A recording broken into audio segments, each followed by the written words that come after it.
You that are going to be joining us over on the Bud Light live stream and one of the favorite times of year. I mean, football season, obviously, but the beginning of what I consider to be kind of, I guess, one of the unofficial ends of summer, although we are in the throes of summer, and next week is certainly going to feel a lot like summer when you're talking about the mid-90s.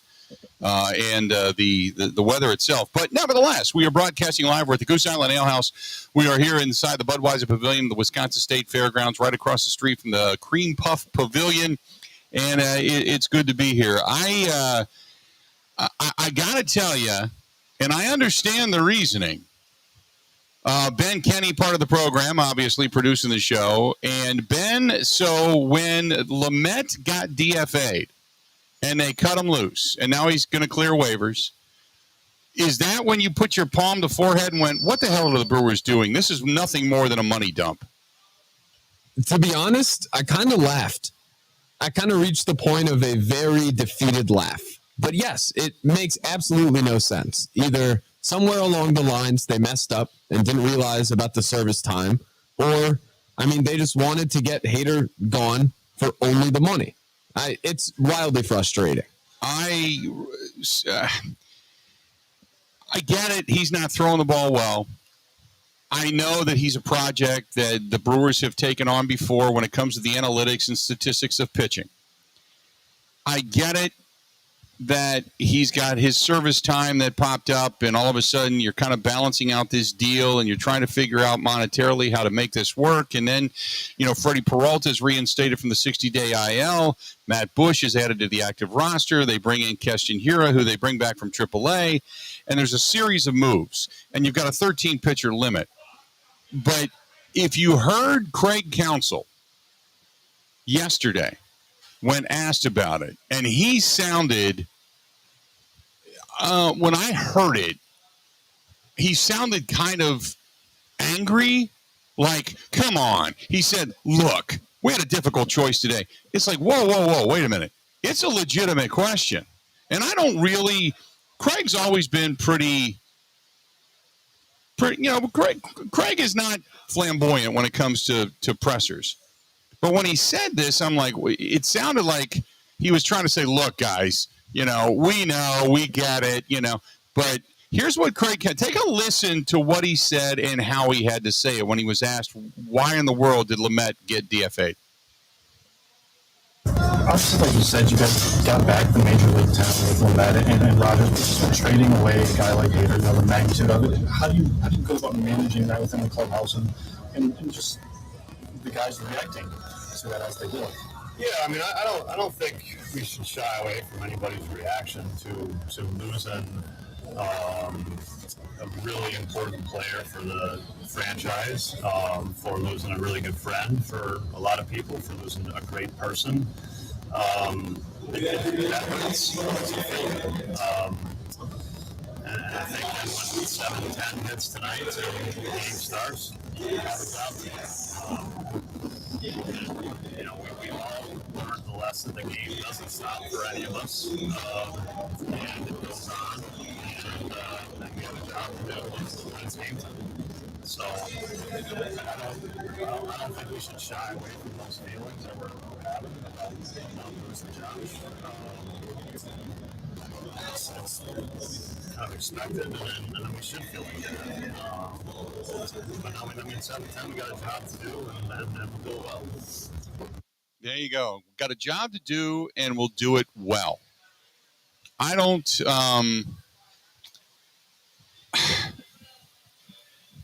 Look, I get it's a tough decision, and you can only carry 13 pitchers. I don't get it. I thought that when there was the discussion regarding Lamet, that this was a guy that could be this X factor in the trade, and if they can figure it out and he can get back to what he was, that he's going to have this impact. I just don't get it.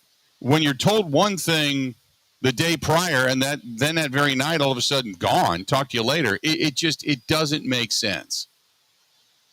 It just doesn't make sense. So I understand that, there's deals to be made, but I don't get this deal at all. I just don't. So And then last night, ultimately, things blow up for the Brewers. Devin Williams comes in the ninth. You usually, and this is another thing, correct me if I'm wrong, you bring in your closer in the ninth inning to close games. Usually. You don't necessarily. Now, when you're at home, you can bring him in the ninth because you know you're going to get the last at bat, and therefore, as many managers will do, you'll bring him in the ninth inning at home, and ultimately you can win the game in that fashion. But bringing Devin Williams in a tie game on the road, I don't know if that made the most sense. He goes 3 pitches, one up and in at 93. Then he throws the changeup, that breaking change that he has that's so devastating, low and away at 89. And then the very next pitch to the very first batter, and Brian Reynolds gets jacked out to right center, 425 feet, no doubter, and talk to you later. And that's the way that game ends. And they have played some pretty freaking pathetic baseball against the Pittsburgh Pirates. It's like the Pirates, if the Pirates played the Brewers every day, the Pirates would win the division. I just, I don't know.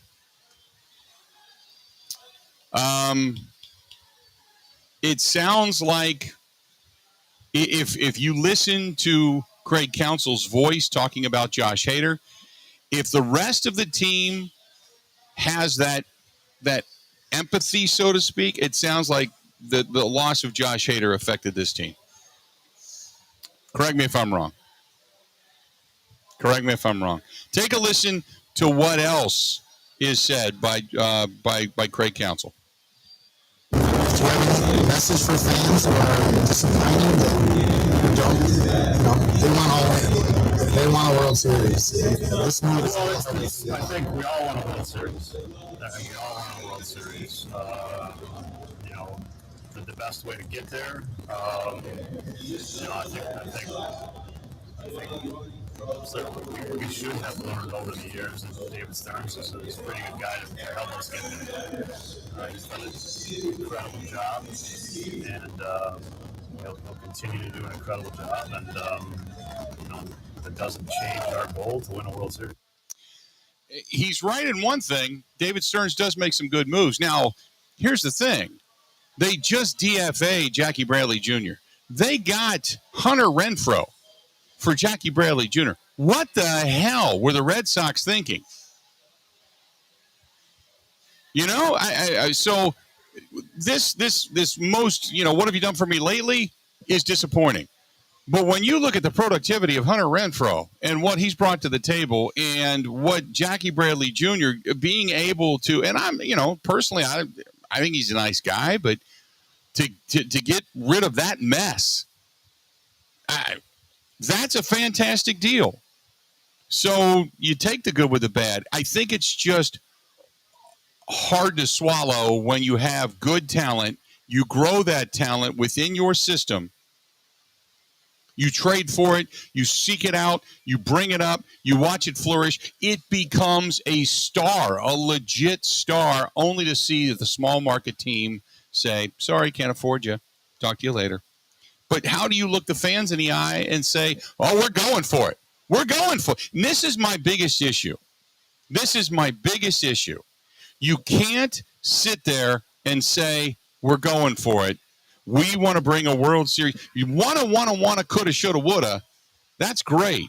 But you can't legitimately look fans in the eye and say, this is what we're doing. We're going for it. We're winning a World Series. But yet, in the background, we're only going to go for it as much as we can afford to, and we really can't. Just be honest. Just say, look, we're a small market team. We hope to catch lightning in a bottle. If it doesn't happen, please be our fan. I'd feel better about the honesty. I'd be pissed, overall, because I want to root for a daily winner. But it just, I don't know. It's frustrating. I'm with you. I get it. I'm with you. Understandable. Anyway, just wanted to say hello to everybody on the Bud Light live stream. Got a lot of stuff chiming in over there. Hi to Dan, who listens up in the Appleton area.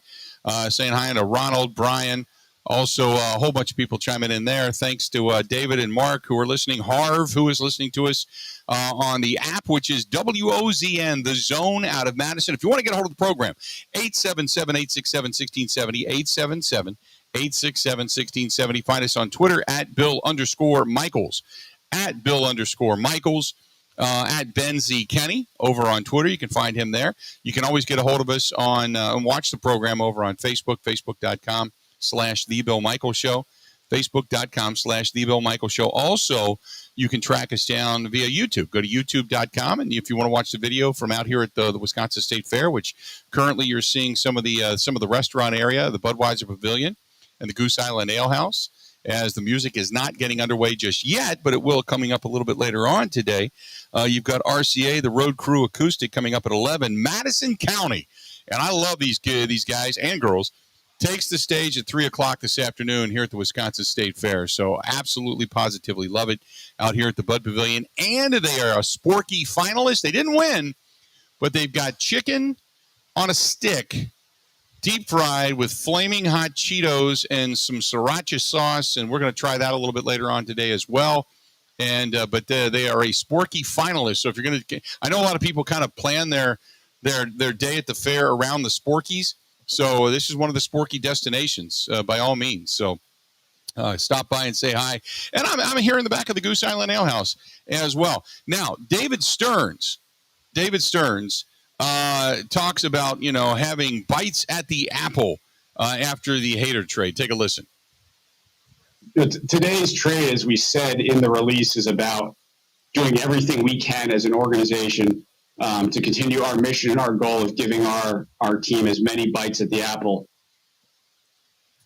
So when David Stearns says we're doing everything we can to give our team as many bites at the apple, and then to get rid of Lamet after that deal, basically jettisoning Josh Hader because of money, how did your team get better? Now, I'm not look, I think David Stearns is an incredible GM. In this particular case, how did your team get better? Because Lamet was a part of that trade. He was going to be a piece within that trade. How did your team get better? How did you give your team a better bite at the apple? That's what I want. That's what I want to know. How did this team get better to get another bite at the apple? That's the only thing I'm sitting here thinking about. Going to go ahead and take a quick break. We're going to come back. We are broadcasting live inside the Goose Island Ale House, the Budweiser of the Wisconsin State Fair. You know what goes on a little bit later on today? I'll tell you what goes on a little bit later on today. Today, over at the Grand Champion Hall, they have winemaking demonstrations and homebrew basics today. If I wasn't on the air, that's where I'd be. Down there trying to figure out just how to brew my own stuff and have some fun in the house. But you got good music coming up today, and it's a great day. Got my buddy Ryan McIntyre and Miles Wangren playing at different bars today. The Camp Bar is new, where the old Rupina's was. Camp Bar is here now. Major Goolsby's Heartland. Rebel Grace is playing there later tonight. The Now is playing later. Bobby Friss is playing later. And then obviously you've got Madison County here at the Budweiser Pavilion. So much good stuff going on. Day one of the Wisconsin State Fair. Stay tuned. Whole lot more of the Bill Michaels Show coming up right after this. Covering Wisconsin sports like a blanket. This is the Bill Michaels Show on the Wisconsin Sports Zone Radio Network.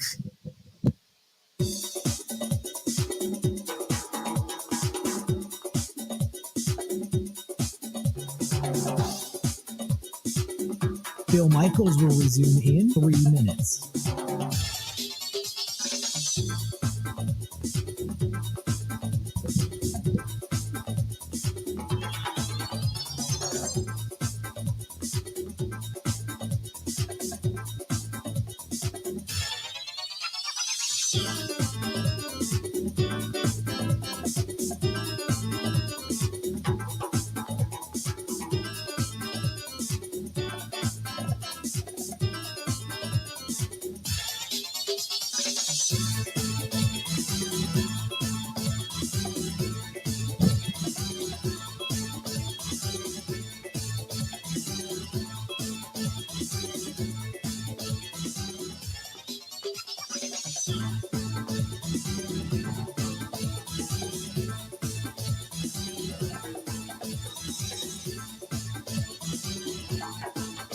Bill Michaels will resume in 2 minutes.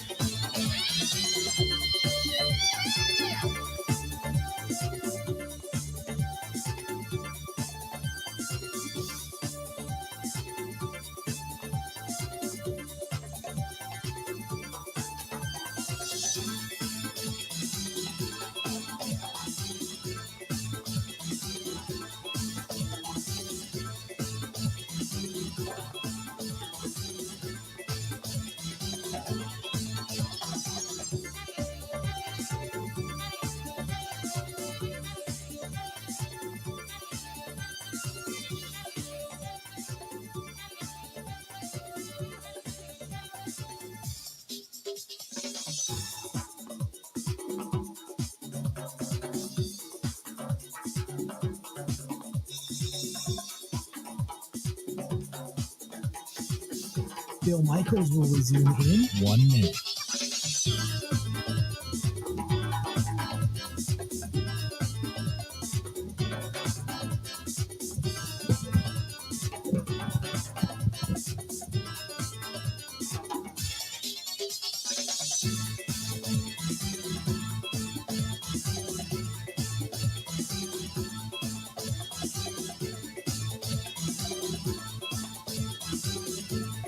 Bill Michaels will resume in 30 seconds.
Ace 2-0 offering.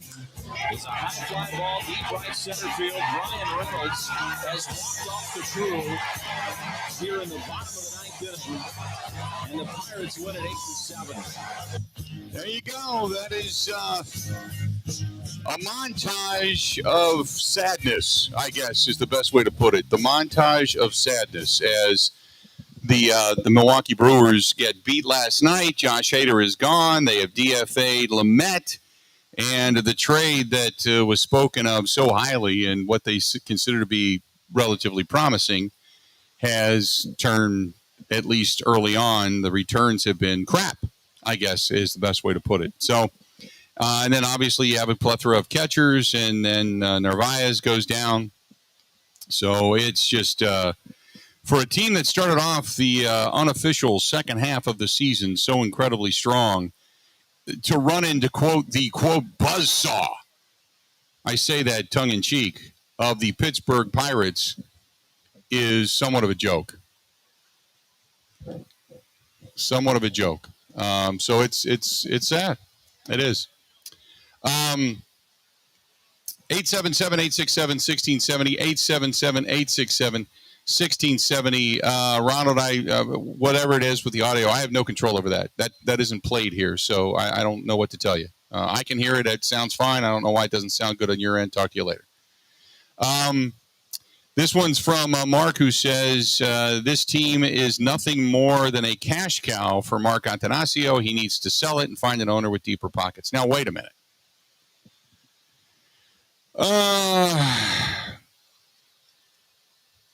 Every time something happens negative, this is what comes up. You're not going to find an owner that's going to come in and spend more money. Not in a small market, you're not. The Ricketts aren't even doing it in Chicago. Castellini has cut that team to a disgusting minor league baseball team at best in Cincinnati. We have seen other teams, the Marlins, in a larger market with deep pockets and ownership, be despicable with the money that was spent and received. Look at the way the Pittsburgh Pirates have operated over decades now. It's don't bring up the aspect of money when it comes to small market. It is a disparity in baseball that is understandable and ignored. It's understandable in the sense that big markets like New York and LA, Chicago to a certain extent, these areas, they harbor money. It's despicable that there is no way that the owners will ever regulate themselves. It's bad enough that the Yankees reluctantly, kicking and screaming to the altar, got in on revenue sharing. To say that the owners would love nothing more than to say, hey, we're going to get equal rights for everybody across the board, because that would make many franchises smile that don't have the same deep pockets as the Yankees do. But, and the Players Association would smile as well if that were the case. However, the Players Association will never, ever accept a salary cap. Ever. And that's the conundrum. Owners don't want to give up their money. Players don't want to give up their money. It's greed, and it's the same old argument that we've been talking about for a long time when it comes to Major League Baseball. And quite honestly, baseball doesn't care. They just don't. They got bigger problems than the inequity of a small market team like the Milwaukee Brewers, with the ratings that they do or don't carry in comparison to San Francisco, LA, Southern California, New York, Boston. They don't care. Baseball doesn't care. Because one of the things baseball never wants to see is, say, a Milwaukee-Kansas City World Series, a Milwaukee-Tampa Bay World Series. You know, they don't ever want that. They don't ever want it. So they don't care. They're not crying one drop of tear for any Milwaukee Brewers fan. Just an FYI. So that's why something like that's never going to be fixed. And you're never going to get an owner that's just going to come in and say, you know what, I'm going to spend, we're going to take it from 130, 140 million up to 250 million. You're not going to find that either, because they can't recoup that money. And what owner wants to come in and say, you know what, we're going to start off the first 3, 4, 5 years of our franchise losing $100 million a year? Who does that? Who does that? So it's to say, well, Mark Antanasio and he needs to sell the team. No, he's done a lot. They've done a lot of good things. Put it this way. Go back to the years of when I moved into this state back in the late 90s, 1999. Prior to that, you had many years of Phil Garner, and I like Phil Garner. But you had many, many years of sub-mediocre baseball. It was miserable. I remember sitting in the studio interviewing Ned Yost, both on the microphone and off the microphone, and I said, Ned, what do you got to do? And he said, Bill, it's not about winning. It's about getting to 500. And then it's about going above 500. And then it's about going above 500 into the postseason. And then it's about going above 500 consistently enough to get to the postseason. Well, you're just now consistently getting to the postseason. That's almost 2 decades. 2 decades. So, and John, I know he says, well, bring in more investors like the Bucks did. In the NBA, first of all, they share the television revenue in a much larger sense. And in addition to that, they do have minor investors, the Brewers do. They do have other investors. But you're never going to see the reward on your dollar because there is a soft salary cap in the NBA. They don't have that in Major League Baseball. They got a luxury tax, but that's about the extent of it. The Brewers are never going to come close to that. But no investor is going to come in and say, you know what, Mark, I want to be an investor. Let me give you $50 million. Oh, by the way, don't pay me back. Because that's what you're doing. That's the reality of what's going on in Milwaukee. Anyway, I digress. It's disappointing, but it is what it is. Brewers back at it today. Day game today, as a matter of fact. And maybe Brandon Woodruff can stop the bleeding against the almighty Pittsburgh Pirates, which I still can't fathom what it is about the Pittsburgh Pirates that they've had recent success against the Brewers, but it is what it is. Bernard says it's fair. Just wish we get more out of the Milwaukee Brewers. Now, he said, I've been a broken record with recently talking about trading in the Brewers franchise, a mediocre product, and getting an NHL franchise straight up. Never going to happen. First of all, I know a lot of people in this area love hockey, but I think there are more baseball fans in the state of Wisconsin than there are hockey fans. Secondly, and that's just my sense, because I just feel like summertime and Brewers baseball, they go together. Everybody, that's just what everybody looks forward to. But there's so many, it's never going to happen. The whole thing about getting an NHL franchise, it's never going to happen. I mean, I shouldn't say never, because never say never. But 99.9% of me and what I know says it's not going to happen. Not unless two other franchises die off and the Bucks and the Fiserv Forum renovate to have full-time hockey on a daily basis, which is never going to happen. And because they're not sharing that building, they're not sharing that revenue. They're not going to do it. Just not going to do it. John says, have you heard if the feeling in the clubhouse is disappointment? Sure looks like that way with Suter and Williams' comments. Oh, absolutely. Absolutely. It is disappointing. I don't think that Josh Hader was just a likable guy. Now, he's not dead, right? But he's a likable guy. Absolutely, there's a lot of people that are disappointed. 100%. I completely agree with you. But I'm not going to say. I think that there can be a hangover, and maybe when they get out of Pittsburgh and hopefully they get a win today and leave on a positive note and come back home, then maybe there's a little bit different feeling in the air. You come back, you get a little home cooking. It's going to be different, obviously. When you walk into that clubhouse and Josh isn't there, when he finds out it's a team hotel, Josh isn't there. It's disappointing. This is Josh Hader in San Diego. Take a listen. The atmosphere here is they want to win, and not just go to the playoffs, but win a World Series. And like I said, that's a contagious atmosphere to be a part of. And obviously the moves that AJ and the front office has put together, it's exciting. And that's the mentality that they're perceiving out here. And as players, that's what you want. So to be a part of that group and to be a part of a trade to come here, it's special. So there you go. That's Josh Hader talking about the return to California, understanding the atmosphere and such inside San Diego. Now, again, San Diego's got a tough way to go. They've got to be able to stick around enough to be a wild card because they're putting all those chips into that middle of that table doing so, because I don't think in any way, shape, or form it would be a miracle 12 games back if they ended up catching the LA Dodgers when the trade was made. But he understands. Says all the right things. You know what I mean? There is a bit of irony in that statement, though, right? He says, wanting to do everything to win a World Series. That also is the guy that only wanted to pitch one inning and only in a save situation the last 2 years. Yep. I get it. But then again, I mean, don't get me wrong. I think that he does not mind every now and then pitching an extra inning. It's not his favorite. He's more effective when he doesn't. But when you know that you're legit, it comes with a different feeling. You know what I mean?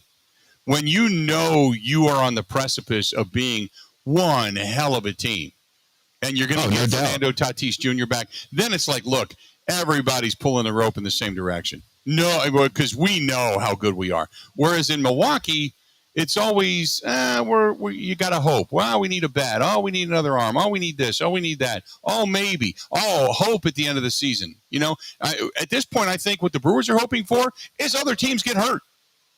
That's it. You're hoping you get healthy and everybody else gets hurt. That's it. That's what you're hoping for. As much as you can talk about wins and losses and just hanging in there, beating the Cardinals, winning the division, that's great. But What you're hoping for in all reality is as you go into the postseason, everybody else gets hurt and you face the Reds, a team like the Reds where you got a minor league team out on the field. And maybe, then again, they're losing to the Pittsburgh Pirates, so who knows? You can tell there's a little vitriol in my voice today, but who knows? But that's what you're hoping for. Correct me if I'm wrong. Do you think if San Diego comes to town at full strength that the Brewers have a legitimate shot at beating them in the postseason? Realistically, I think they have some chance, but in terms of vibes right now, I would say they have none. I'd say if I had to put my money on it, I would take, if San Diego in a one-game playoff was coming to Milwaukee right now, I would take the away team and the over. That's what I would take. I would take the away team and whatever the over is. Say the over is 7, 8, 9 runs. I'm taking the Padres and I'm taking the over. It's just the way I feel. It's a message thing, though, right? Because, even in previous years, last year, the Brewers get Eduardo Escobar. That's not a big move, but it sent the message at least that they are trying to put together a winning team. There you go. I can't imagine. You go to the Padres clubhouse, the message to everybody is, we think we can win a World Series. I cannot imagine being in the Brewers clubhouse right now when our front office just sent the message that we traded away one of our best players. That's nothing exactly my point. Is on one hand, you've got haters saying, I'll do whatever it takes to win, and you've got an atmosphere here, and we're trying to win a World Series. World Series. Whereas the Brewers have always been, let's get to the postseason. Let's get to the postseason. Oh, we'd like to win a World Series. Well, everybody would like to win a World Series. Especially considering your trophy case is empty. You'd like to. Hell yes, you'd like to win one. But what they're doing in San Diego is going to win a World Series. They don't give a damn about the postseason because they know they're going to get there with this team. So now it's about winning once you get there, because when everybody gets healthy and Tatis Jr. comes back, you should have an offensive lineup that, that has serious prowess. And now you've solidified the back end of your bullpen even more so. Whereas the Brewers, what's the message today? Oh, we dump money. We dump money. We're just trying to eat apples, Bill. I like apples. I heard there was an apple reference today on the morning show, and I don't know what it is. It was the Stearns thing I played earlier. He said it's all about getting another bite at the apple. Bite at the apple. It's a metaphor for getting to the playoffs. Bite at the apple. Yeah. He might want to bite at the big apple. Yeah. Well, when the only bite at the apple is from a dead pig laying on your table after the roast, that's not having another bite at the apple. That's just shoving it in there to say you did it. It's appearances. Is that a good metaphor right there? This is the reason we in radio have to weave the tapestry that is the mental image. So it kind of builds itself within so you can say, I get it now. That's what we do. There you go. Going to go ahead and take a quick break. We're going to come back, get a lot more of the Bill Michaels Show coming up. We are live at the Wisconsin State Fair. It is day one. We're at the Budweiser Pavilion inside the Goose Island Ale House, right across from the Cream Puff Pavilion. Stay tuned. More coming up right after this. Ready? This is the Bill Michaels Show on the Wisconsin Sports Zone Radio Network. One of the worst things that you can hear, you have cancer. The worst is when you hear the words, your child has cancer. When a child is diagnosed with cancer, it changes their world. Sometimes they can't even do things that they really love, like playing soccer, riding a bike, going to prom, attending school. Children with cancer spend a lot of time away from others, time in the hospital, treatments, tired, nauseous, and they feel isolated. That's where Special Spaces Wisconsin steps in. They provide these children with a special space where they can not only sleep, but they can play, they can heal, they can spend time away from the challenges of their illness. It's a customized bedroom designed just for them. How about a princess castle or a pirate ship or a sports-themed bedroom? They transform that child's existing bedroom into a place that only he or she can imagine, a place for them just to be a kid. This effort is done with teams of dedicated volunteers and sponsors, just like our friends from Pella Windows and Doors of Wisconsin and all the community partners. If you'd like to find out more or to donate, go to specialspaces.org. That is specialspaces.org.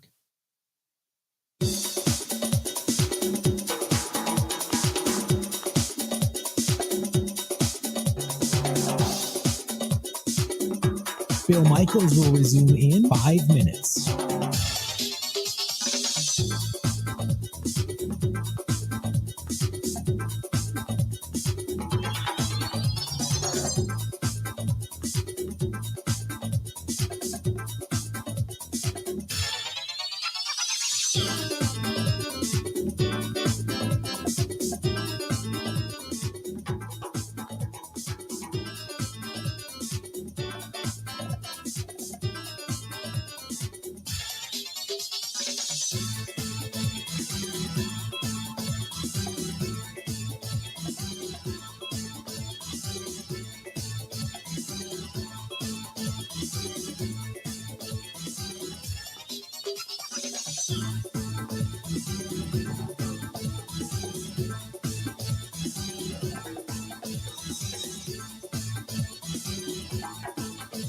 Bill Michaels will resume in 4 minutes.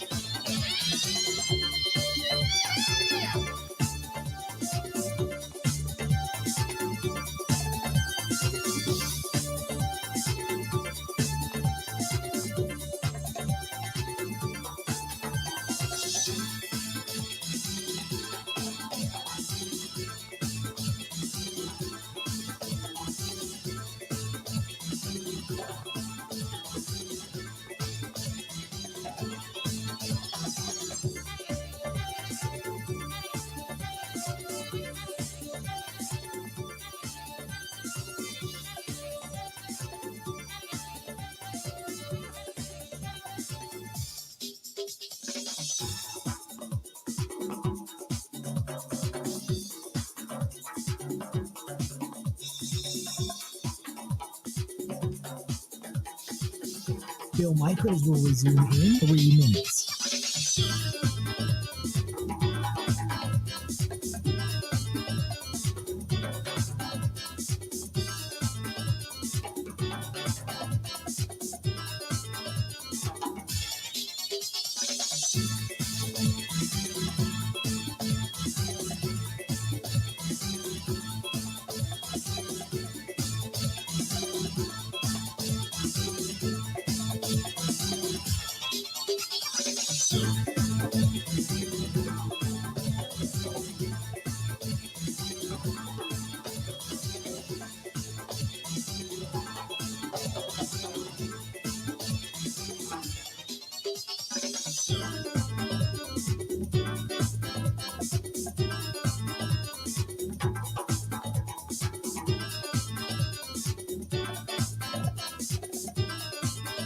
Bill Michaels will resume in 2 minutes.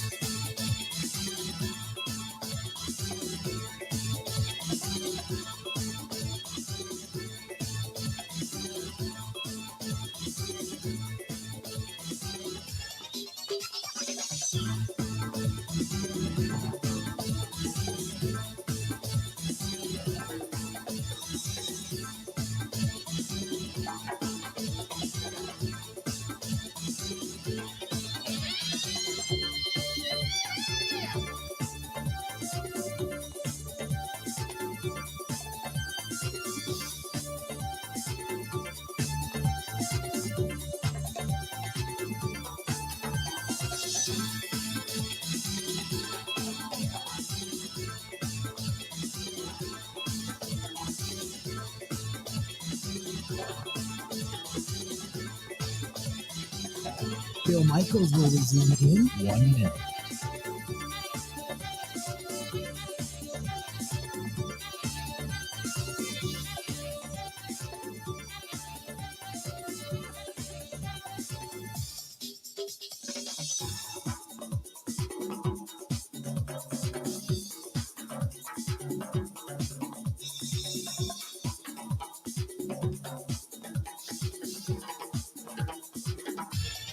Bill Michaels will resume in 30 seconds.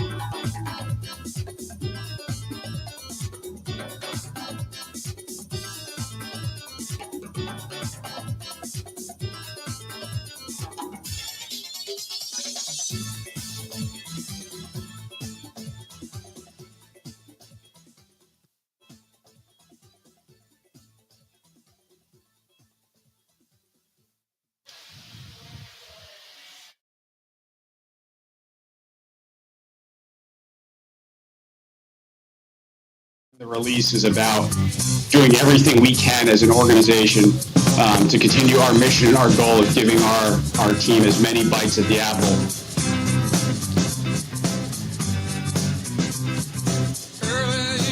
Yeah, got that apple biting thing going on. Don't know how that's going to work out. Welcome back to the program. Glad to have you. The Bill Michaels Show today. Live, we are at the Wisconsin State Fair. Love the fair. Love the fair. It is one of my favorite times of year. I love where we're at. I love the Goose Island Ale House. I love the fact that going back almost now 7 or 8 years, they built this back studio for us in the back of the bar, and it's just awesome. And it's been home away from home here at the fair for a while now, and just love it. Absolutely love it. So my thanks to the Budweiser Pavilion for having us, and thanks to Bud Light. We're brought to you by our friends at Bud Light, the official beer sponsor of the Bill Michaels Sports Talk Network. Dennis says until a dozen or so small market teams threaten or leave Major League Baseball to start their new league, the larger markets have no reason to accept any kind of a salary cap. The large markets, the players will never, the small markets and the large markets for that matter, the large markets don't want to spend the money if they don't have to. That means more money for them. So, Dennis, I understand what you're saying, but no, the small market teams, while they can band together, the large market teams would band there right there with them and say, yeah, we'll take a salary cap. Hell yes, because that means more money coming through the network for the Yankees, more money for the Dodgers. What you need to happen is for Major League Baseball to say, we're going with a salary cap, but in essence of doing so, we are also going to go with a larger piece of the pie via revenue share, which also means that small market teams will be forced a salary floor. Not just a salary cap, but a salary floor. You must spend this amount of money. So that's the only way all of this will be accepted.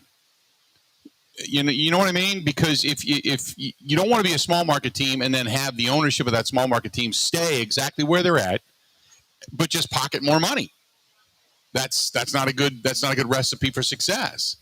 So what you would have to say is, okay, salary cap, which you're never going to get past the Players Association, but okay, you get a salary cap, but also you're going to have a salary floor. So no longer can you get a team with $37 to $50 million worth of payroll. Everybody's going to have to be from 90 plus to 250 plus. Somewhere in there would be the floor to the ceiling, and that's where everything's going to have to fall. That's the only way this works. But you're not going to get – we are so far away from that in the here and the now, it isn't funny.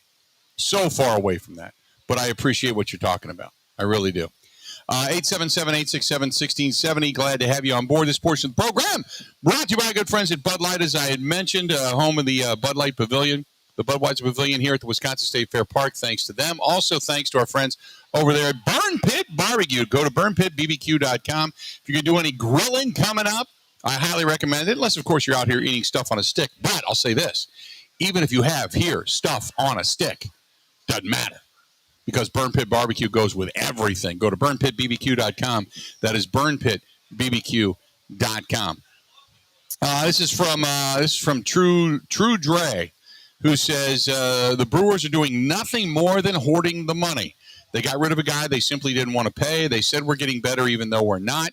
And this team is now depressed after the loss of one of their favorites inside that clubhouse. What a craptastic way, as he puts it. And I love that term. You know that. What a craptastic way to tell people you're going for it by shedding money, trying to then tell people that you are shedding money by bringing in talent that you know you're going to get rid of to save a little bit more money. You know what, Dre? It's. I get what you're saying. No, it's not all of that, but it's some of that. Yeah. Bob says the Milwaukee Brewers are nothing more than a small market team trying to compete with the big markets, and we as fans need to understand that all we're going to see now is competitive baseball. That's it. Hank says the dreams of a World Series with the Milwaukee Brewers are from long ago. They are never going to win. They keep living on the laurels of 1982. Again, we're having a reunion. Great. Yay. 1982 was what? 50 years ago? Why be around as a Brewers fan in today's day and age when the team simply isn't going for it? Davey says, I like what David Stearns is doing. How much longer does Mark Antanasio hang on to David as a general manager and president when we all know he's going to end up with the New York Mets? Again, a small market team losing to a large market team. I don't know. We haven't heard anything about contract talks or anything like that lately, so who knows when that's going to happen, if that happens. But I know there's some out clauses there. But look, David Stearns has done some really good things. Don't allow the angst from this trade in the last couple of days to cloud totally your judgment. Because this Brewers team at the beginning of the season, we all know, we had serious aspirations to go deep. It just some guys didn't. Look, we've seen this before. When Bryce Harper first went, huge contract. When he first went from the Phillies or from the Nationals to the Phillies, he didn't light the world on fire. And it was, and everybody was upset and saying, well, wait a minute, did this work out? And we got robbed. And, you just kind of say, wait a minute, you got to have some patience. So this year, the Brewers came out. They had to have some patience. And now things are starting to get a little bit better over the last two games. I don't know why the Pittsburgh Pirates have become such a nemesis, but they have. But over the last couple of games, the Brewers have not fared very well against Pittsburgh. I mean, that's simply a fact. I understand that. And it hasn't ended the way you've wanted when it comes to the first half of the season, Because the first half of the season, down that stretch, when they had the Pittsburgh Pirates, put it this way, they split with Pittsburgh in that 4-game series, and then they lost 2 out of 3 to Pittsburgh. So Pittsburgh has been kind of a thorn in their side when that's when you look at things and you kind of you're salivating and you're going, wait a minute. We're going to get healthy. We're going to feel good. We're going to continue this win streak. We're going to continue the positivity. And then you run into Pittsburgh and you're like, holy crap, we can't get past this team. So it's recent history. It's not total history, so to speak. But I get it. Let's do this. We're going to step away, take a quick break, and come back. We got a lot more to get to. Hang in there. We are broadcasting live at the Wisconsin State Fair. If you are a motorcycle rider, I encourage you, start getting signed up if you haven't done so already, and let people know, as pre-registration has been open for a while, but we're really starting to gain a lot of momentum, got some positivity back from our friends at the Milwaukee Police Department, the Milwaukee County Sheriff's Department, the Franklin Police Department. It's awesome. The ride is really, really shaping up to be awesome, and we want you to be a part of it. Sunday, September 4th. Right now, you can get pre-registered and be registered for the prize package that is only available for those who pre-register. And simply go to FisherHouseWI.org. That's FisherHouseWI.org. Go to the events page, click on the Big Unit Poker Run, and you're good to go. Stay tuned. More of the Bill Michaels Show. It's all coming up next. This is the Bill Michaels Show on the Wisconsin Sports Zone Radio Network.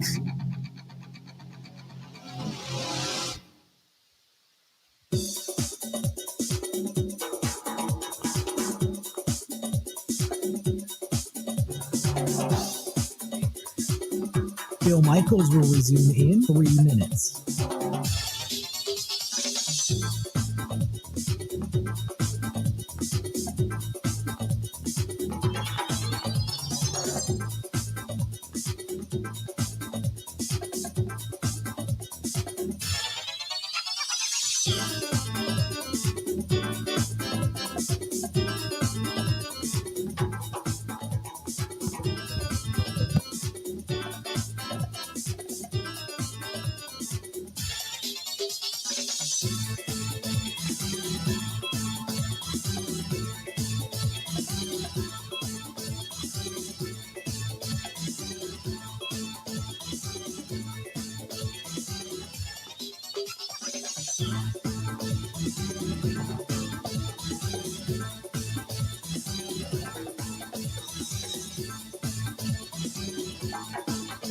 Bill Michaels will resume in 2 minutes.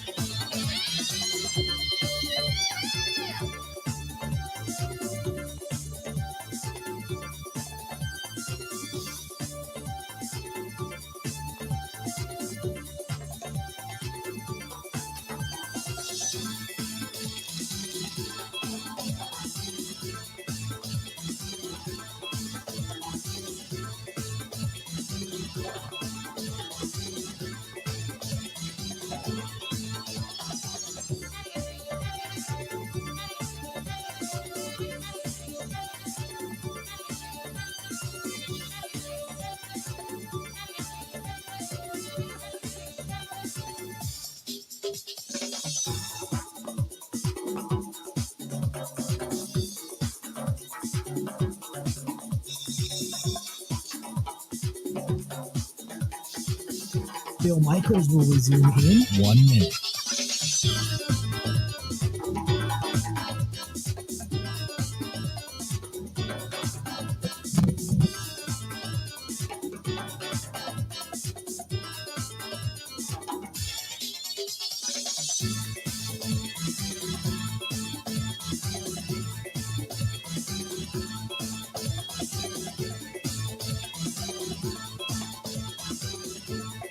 Bill Michaels will resume in 30 seconds.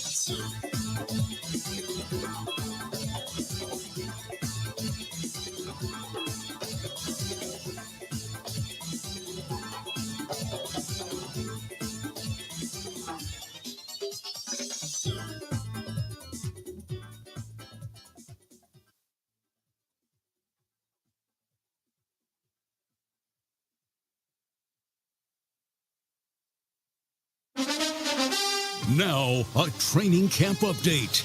In Green Bay, here's Mike Clemens. The Packers getting ready for family night inside Lambeau Field tomorrow night after the first few practices and pads. What did the coaches see on film? Head coach Matt LaFleur. There was a lot. Some of the competitive one-on-one periods, I thought from a run game standpoint, I thought the offense did a pretty decent job of running the football. I thought our defense, we got to tighten up in some areas. We got to do a better job of setting edges. And, you know, I thought there was a lot of good out there. Those guys were competing hard from a pass game standpoint. I thought the D-line was in the face of the quarterback the entire day, which is good and bad, right? So everything's a double-edged sword, I guess. Kind of challenged the offensive line. They got to get better. Aaron Rodgers was asked why he's been in conversations with so many players on the sidelines, not only the young receivers, but defensive players like Rasul Douglas. Well, I want to win badly.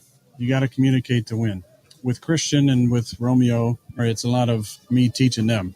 Rasul is one of the smartest guys I've ever played with. He reminds me a lot, in the deepest respect, of Charles Woodson. He has incredible ball skills, baits you at practice. He has the competitive fire that Charles did. That may have looked like me talking to him, but it was as much him talking to me. And former Packers safety Leroy Butler is being inducted into the Pro Football Hall of Fame. His college coach, Bobby Bowden, once told the story about meeting Butler for the first time at his home in a rough neighborhood in Jacksonville to convince him to play at Florida State. So I called Leroy. I said, Leroy, we're going to come visit. Oh, that made him happy, you know. And he said, Coach, when you come to see me, you'll go by this 7-Eleven store. There'll be a lot of men out front. Don't stop. That's exactly what he said. In Green Bay, I'm Mike Clemens on The Bill Michaels Show.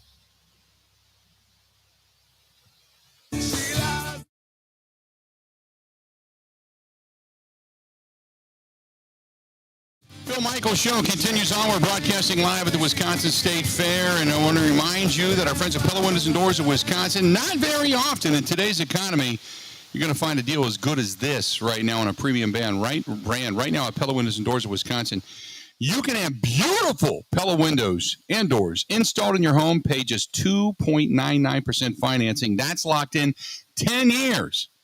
10 years.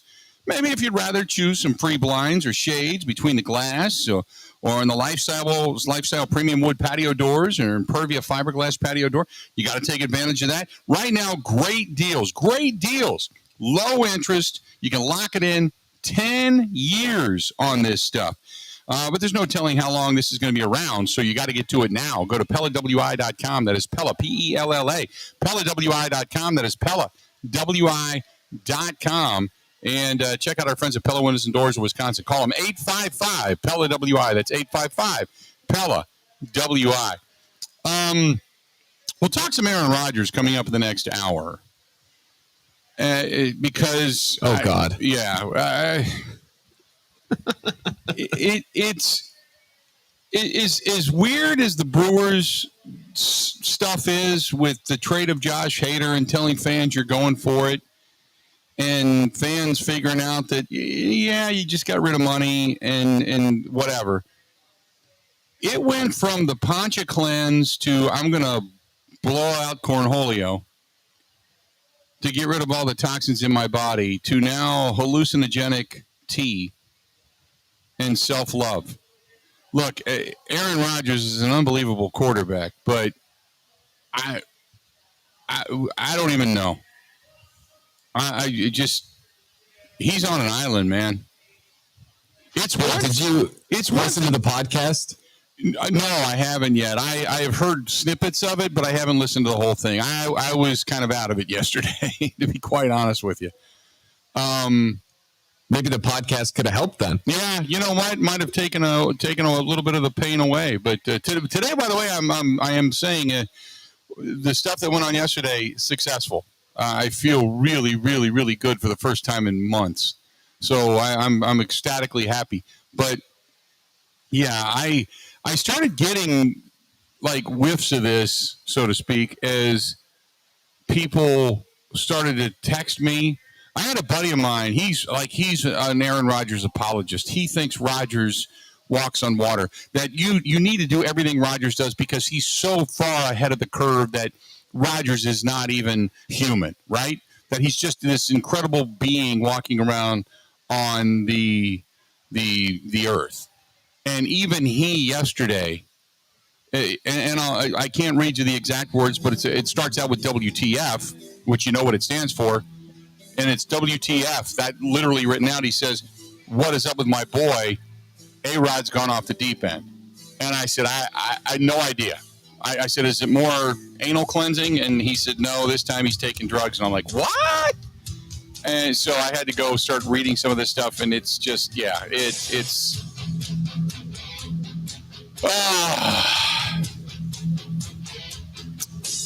We're going to talk a little bit about that when we come back. Right? Because there's something to think about here. There's a legit thought here in regards to Aaron Rodgers when we return. Stay tuned. Broadcasting live, day number 1, the Wisconsin State Fair. We're at the Budweiser Pavilion. We're also going to talk a little Budweiser Pavilion and State Fair coming up at the bottom of the next hour. But Aaron Rodgers coming up next in the Bill Michaels Show.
Glad to have you at the Bill Michaels Show. We're broadcasting live. We're at the Wisconsin State Fair.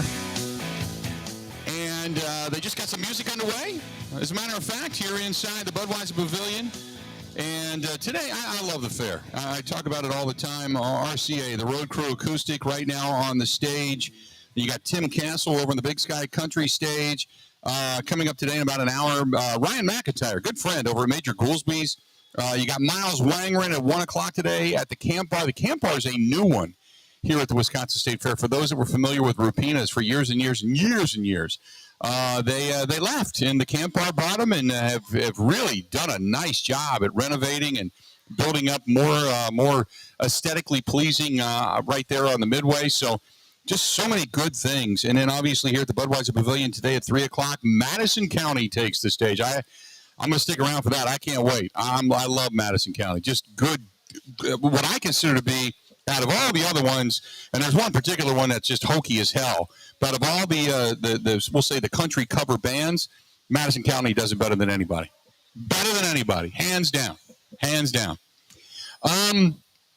You've got Aaron Rodgers in that podcast that has made so many people take notice. Now I don't even know where. Ben, where do you begin over all of this with the mushrooms and the living life of love? And I mean, he sounds like if he were back in the 70s, he'd be wearing a dashiki. He would be sitting with beads on, tapping bongos in a hash house, right? Yes, agree with that. Where do we start? That is a terrific question. The thing is, yesterday I decided to not spend 2.5 hours of my time listening and or watching the podcast after Grant and I hosted the show. So I've seen the clips, but I haven't spent, like, he spoke to the media yesterday and he was happy. He said a lot of good things about Romeo Dobbs and a bunch of other players. I was focusing on that stuff. I didn't really even mentally get into this whole podcast appearance.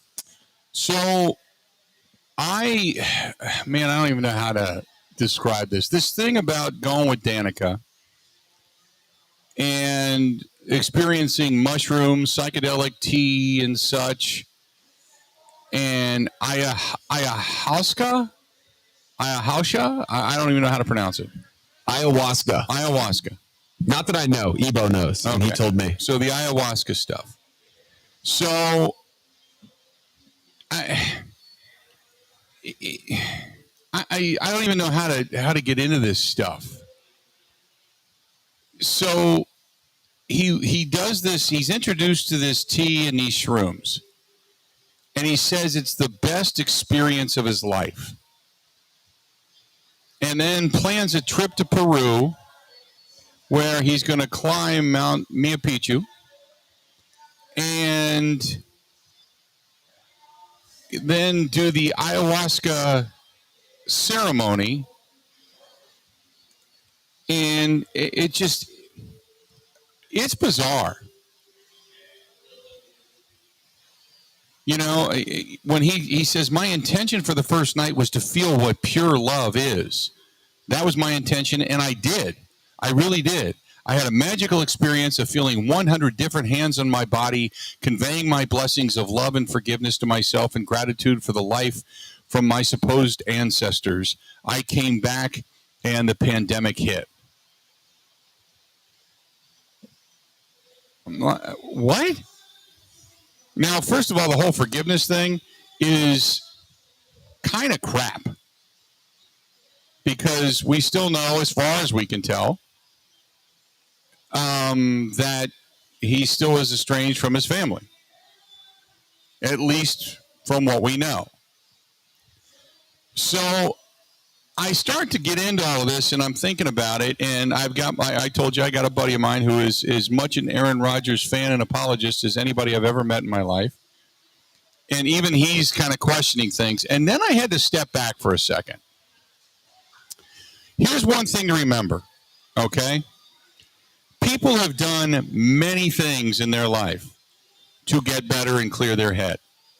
It can be meditation, it can be yoga, it can be kickboxing, it can be whatever. As long as you're not doing anything illegal, as long as you're not wasting your life in a bottle of alcohol, as long as you're not wasting your life in drugs, illegal or illicit drugs, and you figure out ways to find inner peace, and you figure out ways to find yourself, you figure out ways to feel better as a person, that's fine.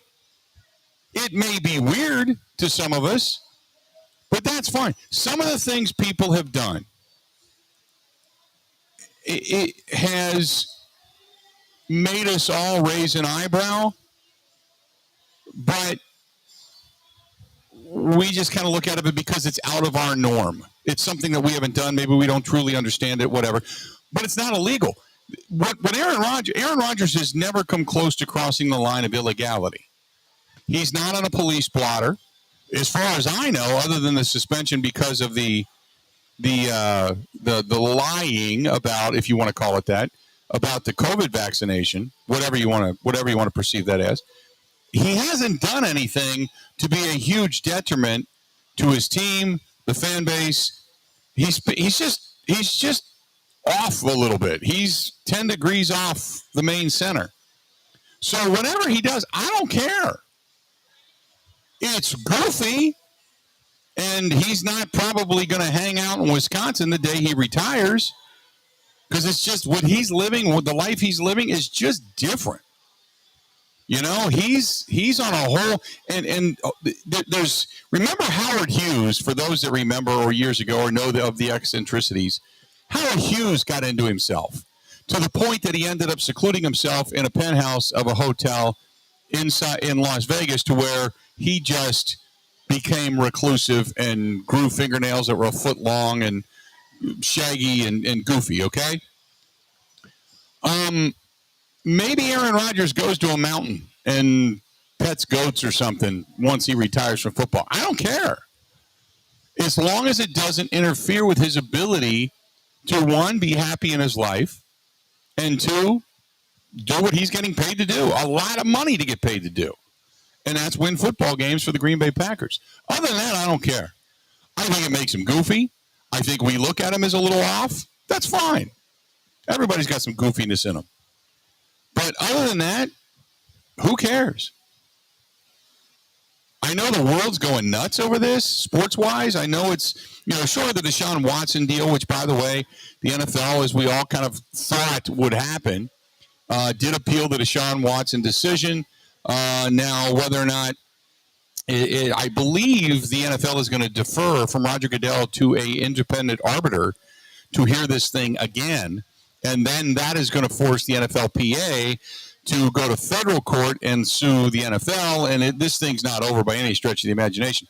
So that's what's going on. Brittany Griner has been found guilty and sentenced to 9 years in a Russian prison. That happened today. So all of this is going on. So it's kind of knocked Aaron Rodgers and the goofiness, if you will, off the front page. But still in our backyard, it's prevalent. But beyond that, who cares? It's his own time. It's his own free will. It's not my cup of tea, but okay. But then again, when you got so much money and running a different crowd, you tend to maybe get weird. How many times have we seen celebrities get weird? So there you go. There you go. Bill, I think there's only one place we can go from here when it comes to all of this. What's that? I think we need to try the DMT coffee or the DMT tea. Maybe that's what we do. We do it on the air one day. As a service to our listeners to connect with them. Yep, maybe that's what they do. Maybe that's what we do.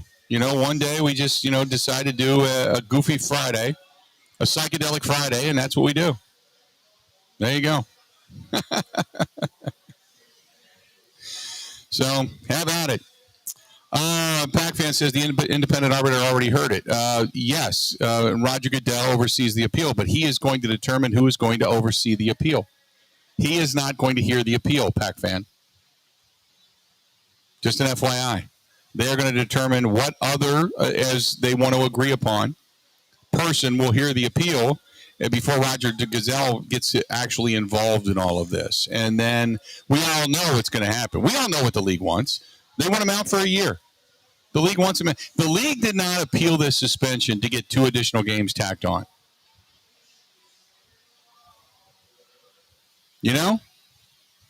That's not what they did. They want him out for a year. And that's what they're going to fight for. So Roger Goodell is going to figure out who's going to hear the appeal. And under the collective bargaining agreement, he has the option to consider the appeal himself, or he can appoint or decide to do someone else that they would then mutually agree upon. But Goodell, from what we understand, is not going to hear the appeal himself.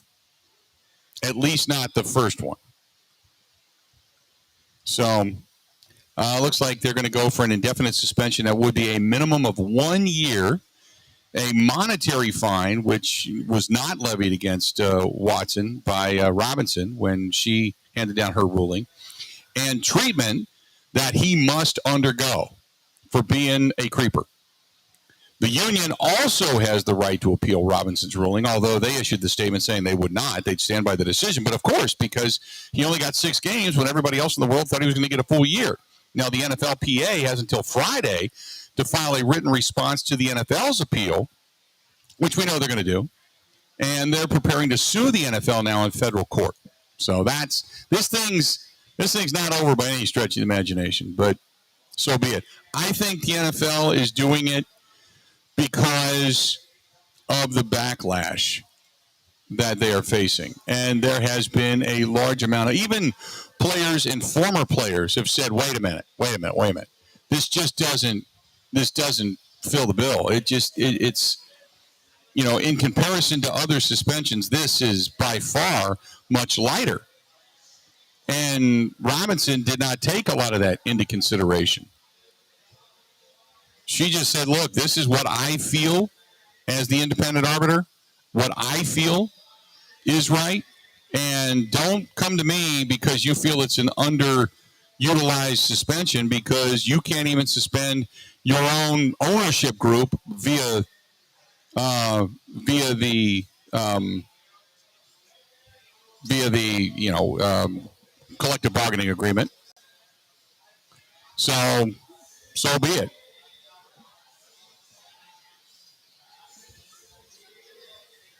(877-867-1670), 877-867-1670. Hit us up. Please feel free to go ahead and do so again. 877-867-1670.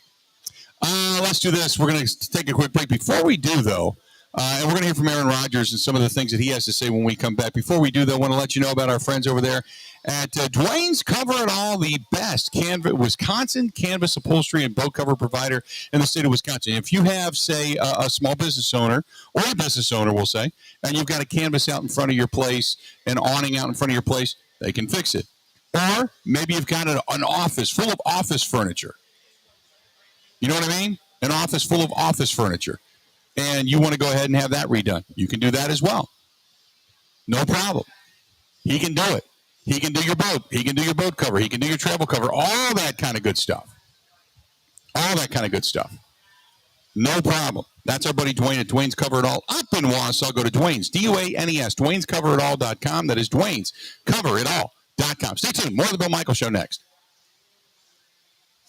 Covering Wisconsin sports like a blanket. This is the Bill Michaels Show on the Wisconsin Sports Zone Radio Network. Are you a gold breaker? Play your favorite games at Potawatomi Sunday afternoon.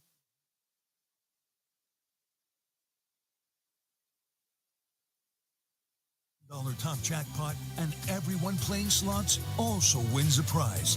Anyone can win on any machine again and again. Do you have the golden touch? Gold Breaker, only at Potawatomi. Visit paysbig.com/goldbreaker for more. Must be 21 years old and a club member to play.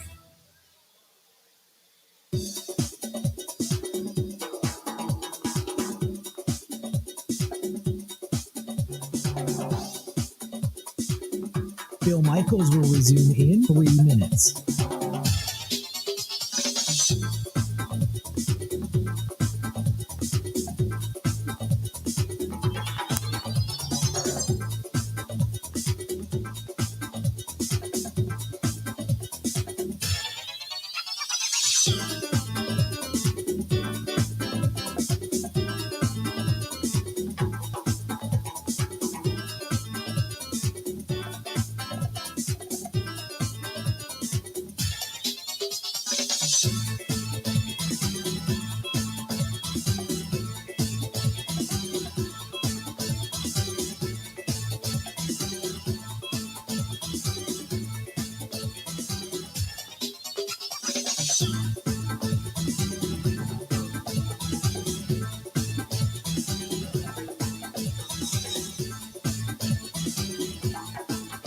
Bill Michaels will resume in 2 minutes.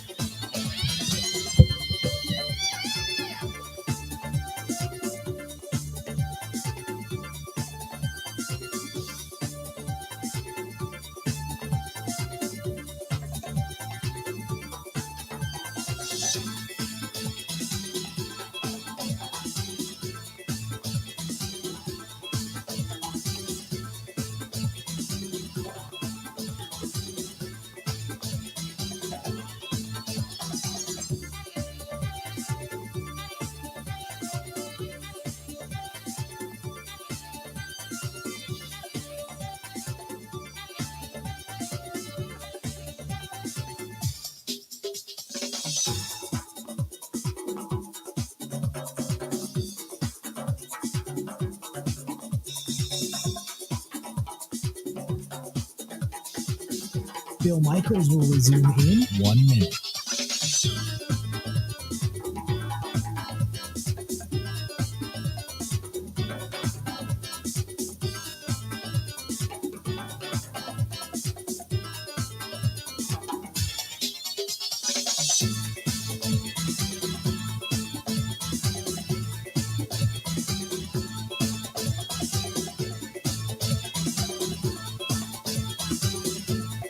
Bill Michaels will resume in 30 seconds.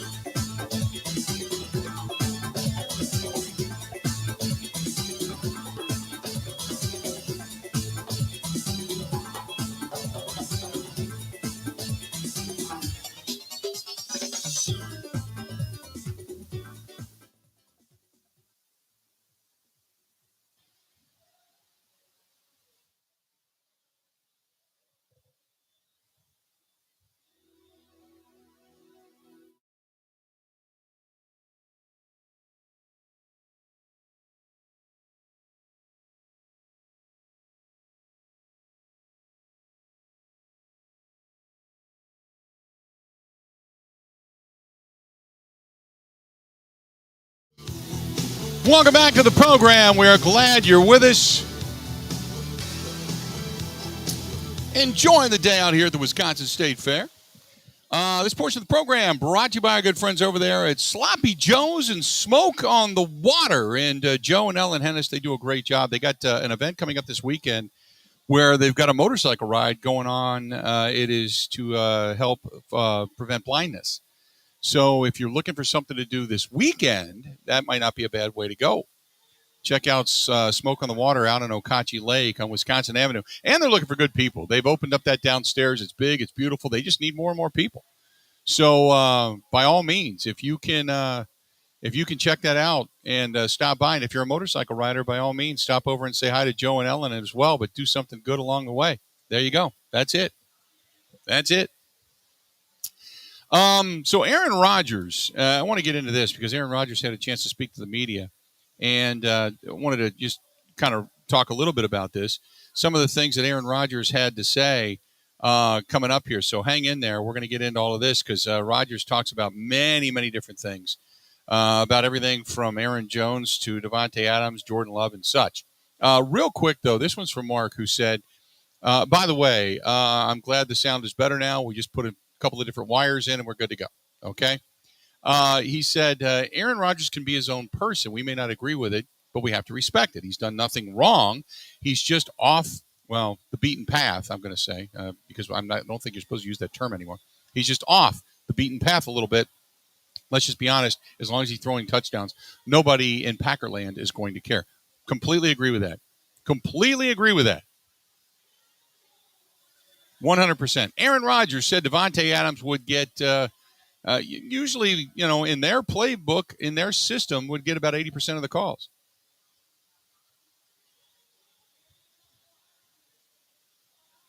Not necessarily. It's just that he was in the position to be the one most of the time. So now that obviously gets switched around. But I said it many times, Devontae was usually open. So when you have a usually open guy in the number one spot on many of the reads, he's going to get the lion's share of the targets. So when you're the number one guy, you're going to get a bunch of them anyway. Everybody knows that. So how has the offense been so far this year in camp? I think it's kind of gone how we thought it would go. Defense, other than the first day, has been giving us some issues up front. But there's been some days where we've ran the ball really well, I think. I thought, we had a couple good periods yesterday, one-on-ones. I thought looked really, really good for us. I love doing one-on-ones, and it's good for our young guys to go against veteran guys like we had matched up yesterday. Red zone drills, usually favor the defense early in camp. I don't think we're doing a great job in some of the protection pickups, but the best part is there's a lot of film to correct. Coaches love that, and a lot of guys are, starting to click in and have some better practices. Then you got the offensive line, which has been somewhat of a concern, although we have seen at times Rodgers, because he's not going to get hit in practice, we all know that, Rodgers has been able to move, he's been able to scramble and such, but on the other hand, the offensive line, especially without David Bakhtiari, has been of concern. It's definitely a young group, but Yash has played some good football, so we have a lot of confidence in him. And I think Royce, has been playing some tackle and guard for us. He's got some flexibility. And then we got to see what we have with the young guys, the guys with 2 first names. We got to see if they can, where they're going to be playing at. But I like what we've done really at center and left guard. I think I've been really consistent. When John Runyon came in, John Ryan, that's funny. I was just actually talking to Mason about John Ryan, so that came out a little slip there. But John Runyon, when he came in, he was a pro's pro. Maybe because he's been around his dad and seen what it looks like, but the game has never been too big for him. And Josh is such a big, wide body. Although he's a heavy sweater. And so indoors in a day like today in a walkthrough, we had to get him multiple towels. But remind me of Evan Dietrich Smith a little bit. But I like how those guys are playing. And really the other spots are up for grabs until Dave and Elton get back. Speaking of that, you've got other guys that need to come back. Sammy Watkins, he's been limited with a hamstring. Christian Watson, he's been out. So, with those guys not getting, the lion's share of the targets, who stepped up and how's Romeo Doubs? It's never been too big for him. I really like the approach. He's a very humble kid. But you're starting to see the personality come out a little bit, which is fun to see. He's had a lot of opportunities, which has been great. With Sammy not practicing a couple of days and obviously Christian being out, a lot of opportunities for him. He's made the most of it. I thought, it's not just the team stuff. I thought he ran good routes yesterday in the one-on-ones against Stokes. And, it's just a matter of the mental stuff. He's still making some mental mistakes, but you expect those. It's the approach, though, and his release patterns. He gets the ball with his hands. He's, every single day, you guys know, you've been watching, there's been at least one kind of wow play from him, and that's kind of rare for a young guy like that. Now, we've had some guys over the years kind of do that, but, they're all in the top 10, I think, in the Packers receiving history, so good start for him. Which is a really high praise for a rookie, especially when you're talking about Aaron Rodgers and what he expects out of receivers and such, right? Then you've got what we consider to be the additional weapons, and that's the running backs out of the backfield. As much as we talk about, well, they're going to run the ball a lot more because you're not going to have a number one, that may not necessarily be true. I think you're still going to get passes thrown, but more so passes coming out of the backfield. 2 guys coming out of the backfield. So he talks about how good Aaron Jones has become as a wide receiver out of the backfield. Yeah, I think he's fantastic out of the backfield. He's done a lot of stuff for us in that respect. Coming out of the backfield and catching balls, running option routes, threw a whole shot to him against Atlanta a couple years ago. He made an incredible catch against Washington, backed up to kind of put that game away.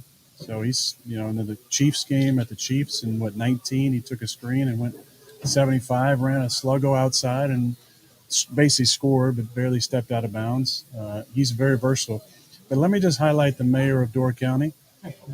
When he came in here, he was a big back who you expect to be able to run power really well. And I feel like of all the people we've had in the last 3 years, he's got to be in a very short list of guys who have improved so drastically. And his pass catching ability is really, really solid. And he's made difficult catches look easy over the last couple of years in this training camp. And I couldn't be more proud of 28 and his approach, the way that he's handled not just being a player in this locker room, an ascending player, but a member of this community. A.J. Dillon is he's a Green Bay guy now. No doubt. High praise for A.J. Dillon. Without a doubt. High praise for A.J. Dillon. And then in addition to that, you've got Aaron Rodgers, who continues to, kind of talk a little bit more about, the whole wide receiving core. And whoever asked this question, kudos to, by the way. Because the question is, when you talk about the wide receiving core, and you've got new faces, you've got young faces, with the young guys that are out there, Aaron, how long does it take to earn your trust? And I think this was a great question.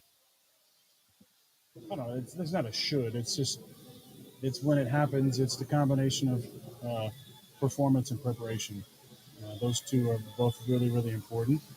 And it's the ability to recall things in a moment very quickly, to expect, certain hand signals or adjustments in real time. And it's a process. Everybody takes different amounts of time. It's been years for certain guys. It's been weeks for certain guys. So it's just really about the performance. And when it's paired with the preparation, it's the beginning of the trust being built. And then it grows over the years. And like you've seen with some of the rapport I've had with some guys here, it can be pretty dangerous when you're speaking the same language telepathically. So Aaron Rodgers, obviously it's more of a feel than it is, a certain amount of time that he needs. And again, I can go back to, I don't really care how long it takes you to build trust. I think you should have it, and you should have been in there for the OTAs and the training camps with a young group. But hopefully, it rises very quickly, and hopefully that trust comes about very quickly. Now, when you talk about earning trust, Christian Watson's a guy that is not getting on the field.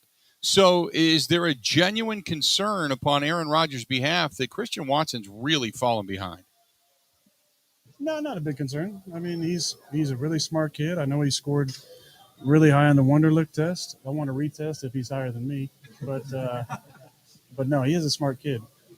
It'd be nice if we could get him off the pup so we can do some of the walkthrough stuff, but he'll be fine. He's super athletic. He went through the whole outseason program with us, the OTAs and mini camp, and he's been in my hip pocket. You guys have seen he's been in my hip pocket, asking questions after periods and during individual time. So I'm not worried about him. There you go. We'll get back to some more of Aaron Rodgers coming up here in a little bit. This portion of the program brought to you by our friends at New Male Medical, treating guys with ED all over the state of Wisconsin, well beyond the borders. Locations throughout the country now.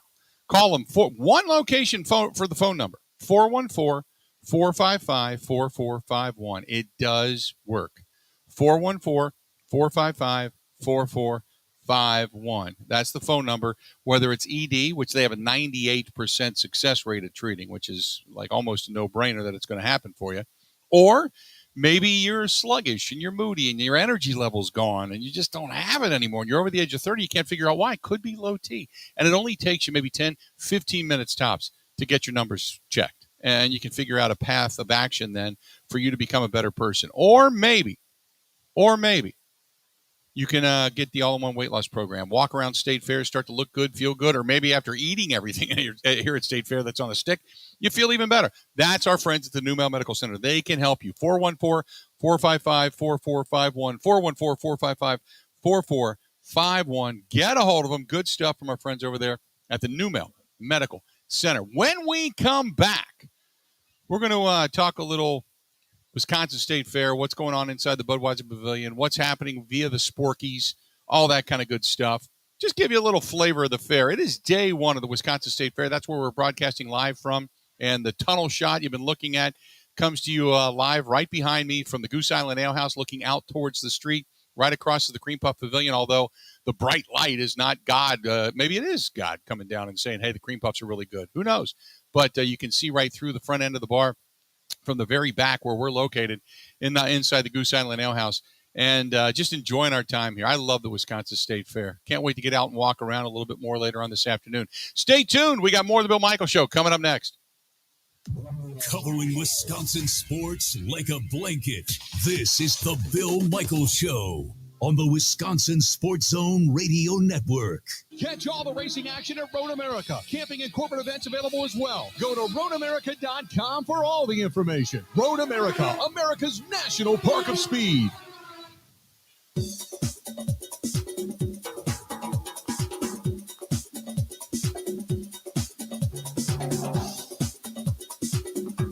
Bill Michaels will resume in 5 minutes.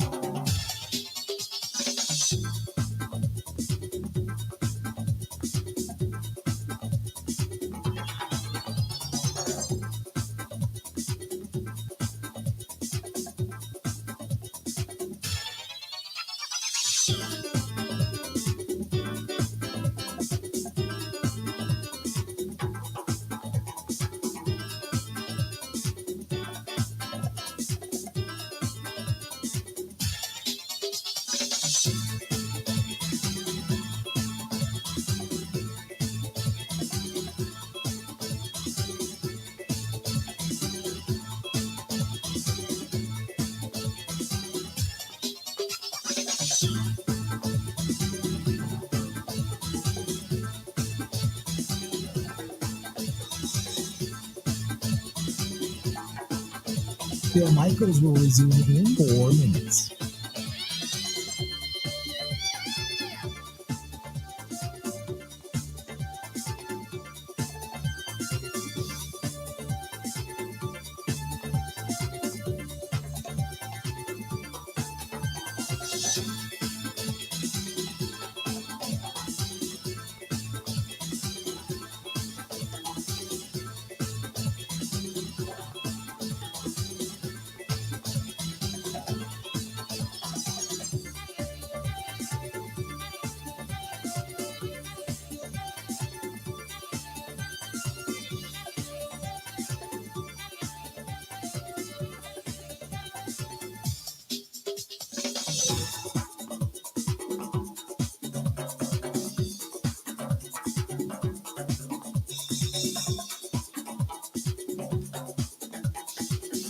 Bill Michaels will resume in 3 minutes.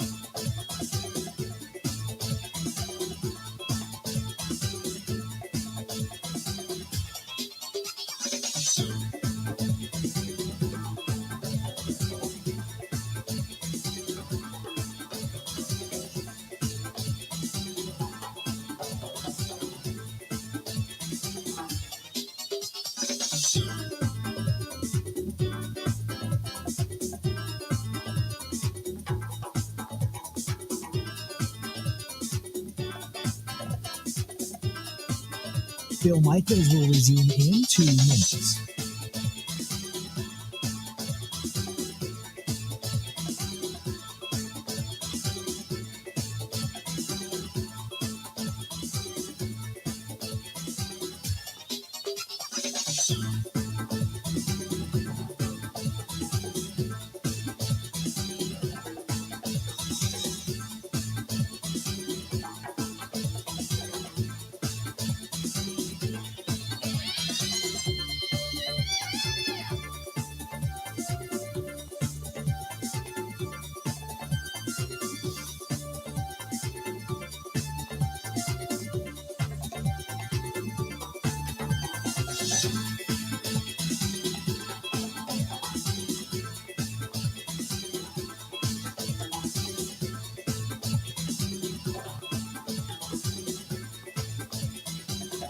Bill Michaels will resume in 1 minute.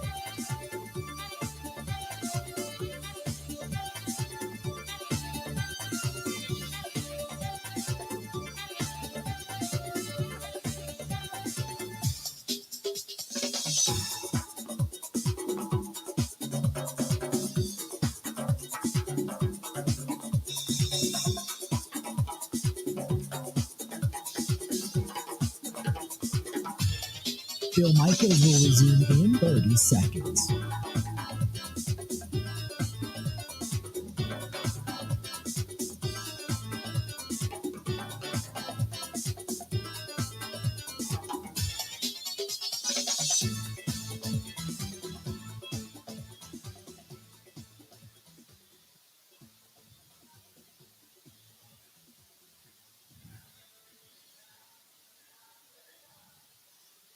State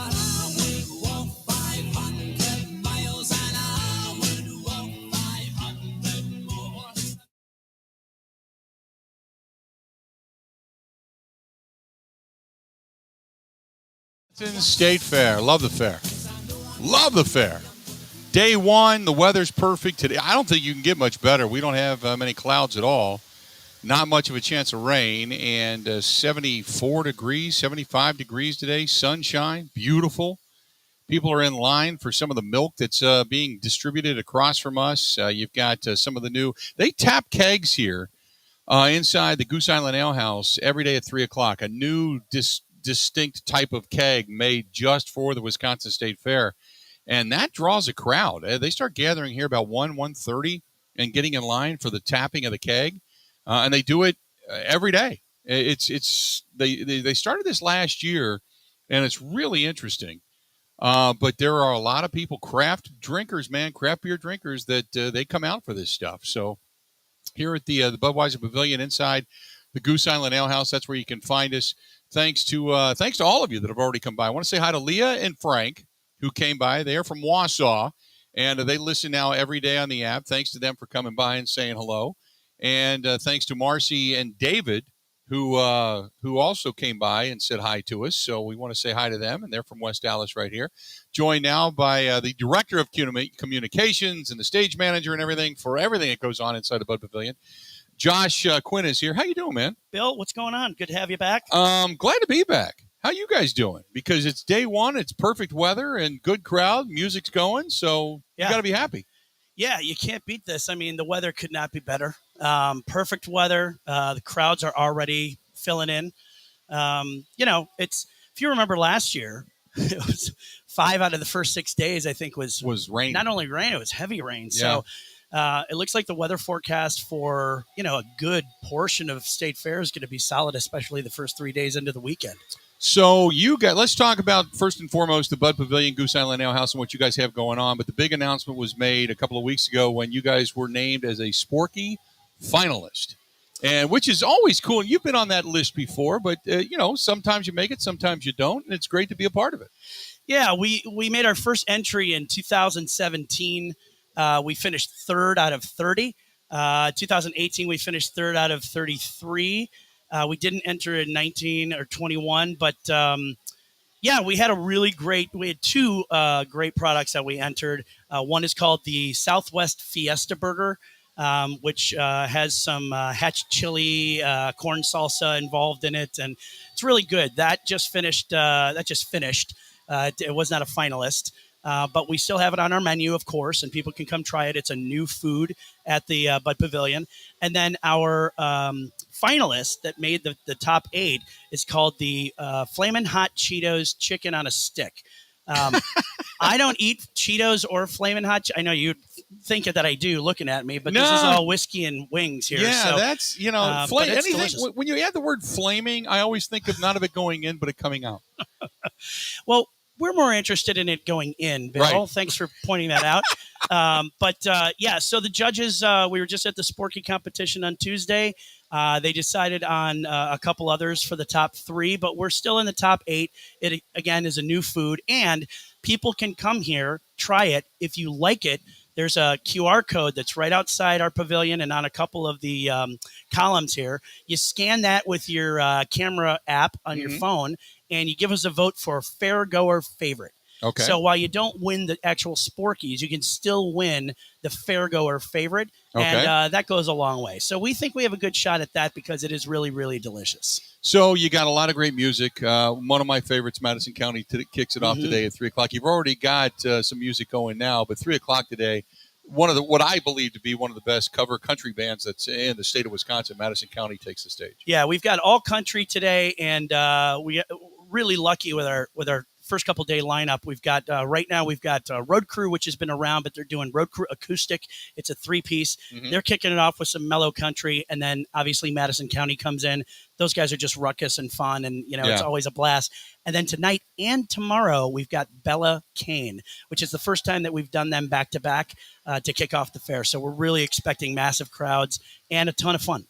So around the rest of the fair, not that I'm going to get too deep into the weeds on this, but you had already mentioned the weather, which is going to be great. Although next week it's going to be hot, so that means drinkers. Hot is hot. Yeah, You hot know, is whatever, hot. man. It's respective. Yep. But with a lot of different stuff this year, because I know everybody talks about having health issues. You guys have been great because you've pretty much held on to your people.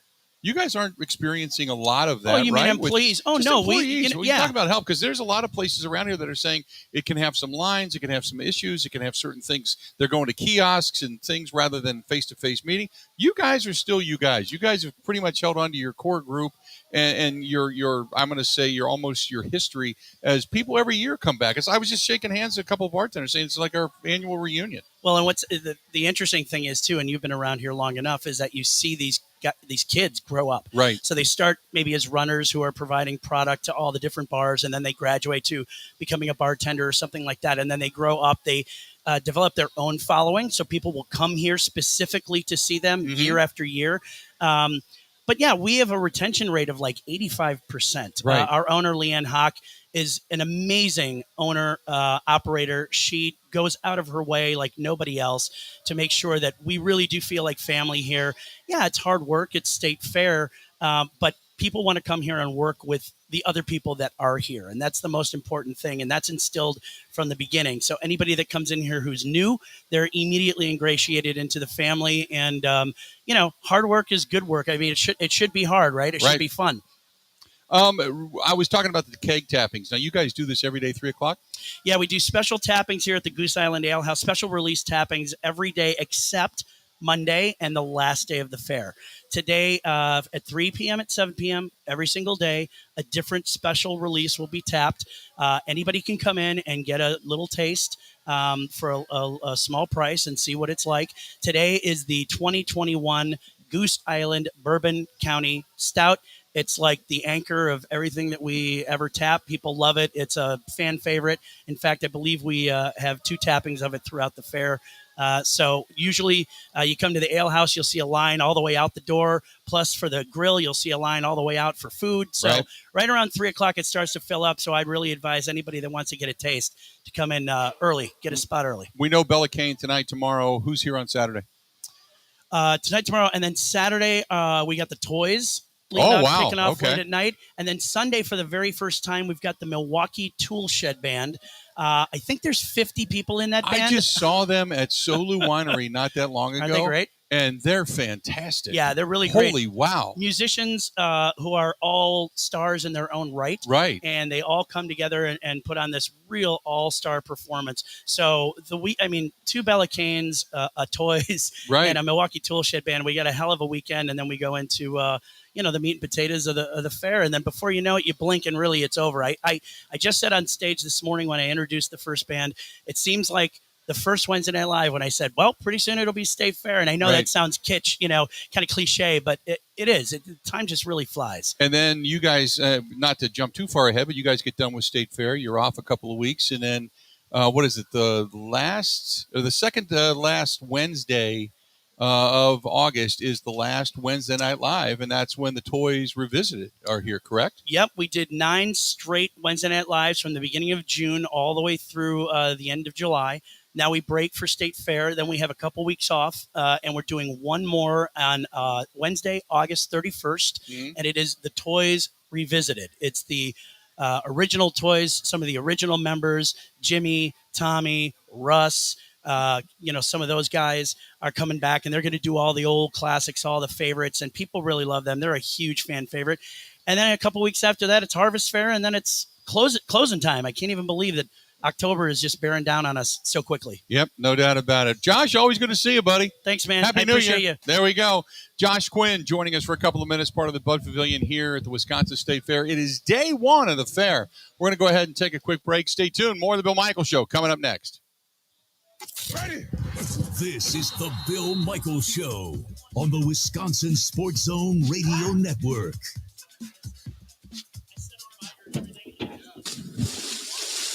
I give that a 2.99. Okay.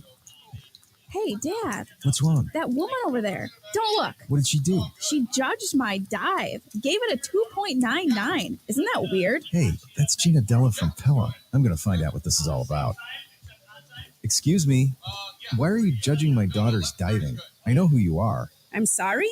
Judging? Yeah, she said you yelled out. Oh, no, I wasn't talking about her. I was finalizing this month's special at Pella Windows and Doors of Wisconsin. That's funny. What's special? Pay only 2.99% interest for 10 years. On new Pella windows. Really? 10 years? Yep. But it's the middle of summer. You can't get a deal on installing new windows during the warmest season. You can at Pella Windows and Doors of Wisconsin. 2.99. Dad? Oh, not you, sweetheart. The deal at Pella Windows and Doors of Wisconsin. 2.99% for 10 years. Visit PellaWI.com. Approved credit.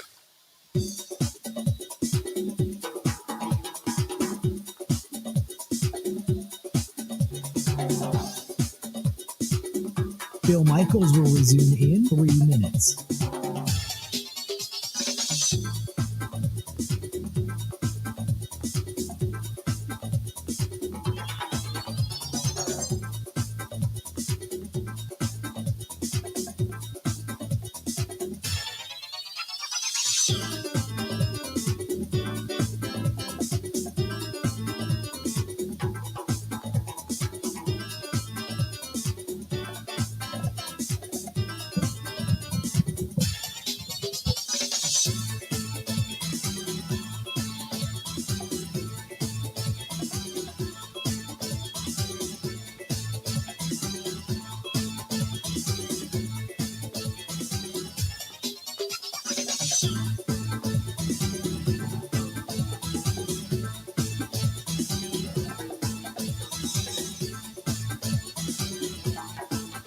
Bill Michaels will resume in 2 minutes.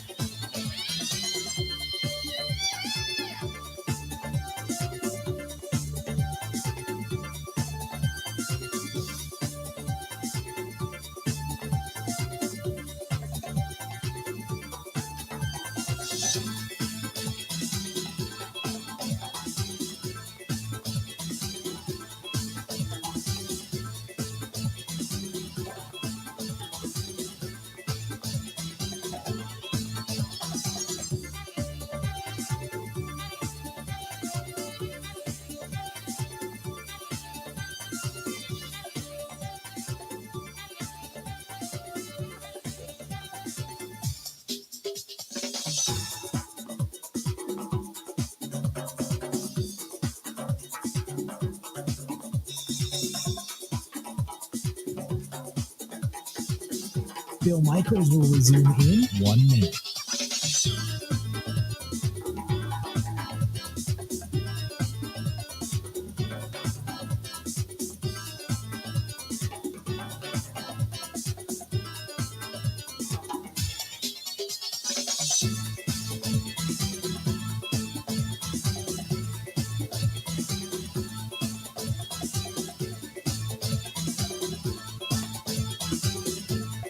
Bill Michaels will resume in 30 seconds.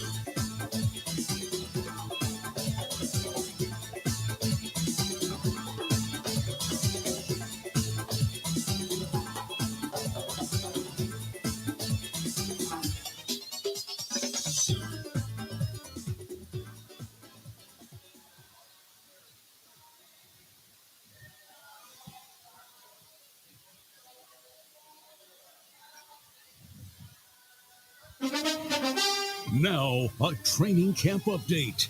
In Green Bay, here's Mike Clemens. The Packers continue to have practice in pads. How's the offense look so far this week? Quarterback Aaron Rodgers spoke at his locker after practice. I think it's kind of gone out how we thought it would go. Defense has been giving us some issues up front. There's been some days where we've ran the ball really well. I thought, we had a couple good periods yesterday, one-on-ones. I thought looked really, really good for us. I love doing one-on-ones, and it's good for our young guys to go against veteran guys like we had matched up yesterday. Red zone drills, usually favor the defense early in camp. I don't think we're doing a great job in some of the protection pickups, but the best part is there's a lot of film to correct. Coaches love that. Packers general manager Brian Gutekunst. We're 6 practices, and what this team's going to be as we move forward is, we got a lot of work to do. On paper, I think there's reason to be excited. And I like the way the guys are working, but we got a long way to get to that first game, and we're going to need some luck, to kind of stay healthy and get to where we need to be. But I do think you want to try to have a team that can win in multiple ways, right? Whether it's offense, defense, special teams, and I think this team has the potential to do that. And former coach Mike Holmgren discussed why he thinks former Packers safety Leroy Butler will finally be inducted into the Pro Football Hall of Fame this weekend in Canton. Well, he's a leader, obviously. Aside from being a great football player, a very talented man, he was a leader. And I don't think he didn't strike me as a tremendously vocal guy running around doing everything, but he was a leader when he had to be vocally. And then also his example on the field. Yeah, I'm sure he had his bumps and bruises just like everyone else, but he's a tough guy. And then, of course, when he jumped into the stands that first time, it kind of set the tone for years and years and years to come. That's Mike Holmgren. In Green Bay, I'm Mike Clemens on The Bill Michaels Show. So excited. I saw him at the honors, and just to see that look in his eye was really, really special. I've known him for a number of years now. That's the beauty of being a Packer. You're always kind of around some of the older guys, and he was fit the criteria. He was a top 3 player at his position for an extended period of time, and it's probably long overdue, but I'm really excited that he's finally going in the Hall of Fame. Those are the words of Aaron Rodgers talking about Leroy Butler. And Leroy Butler going to be inducted into Football Hall of Fame, the Pro Football Hall of Fame this coming weekend. Big weekend for him, obviously.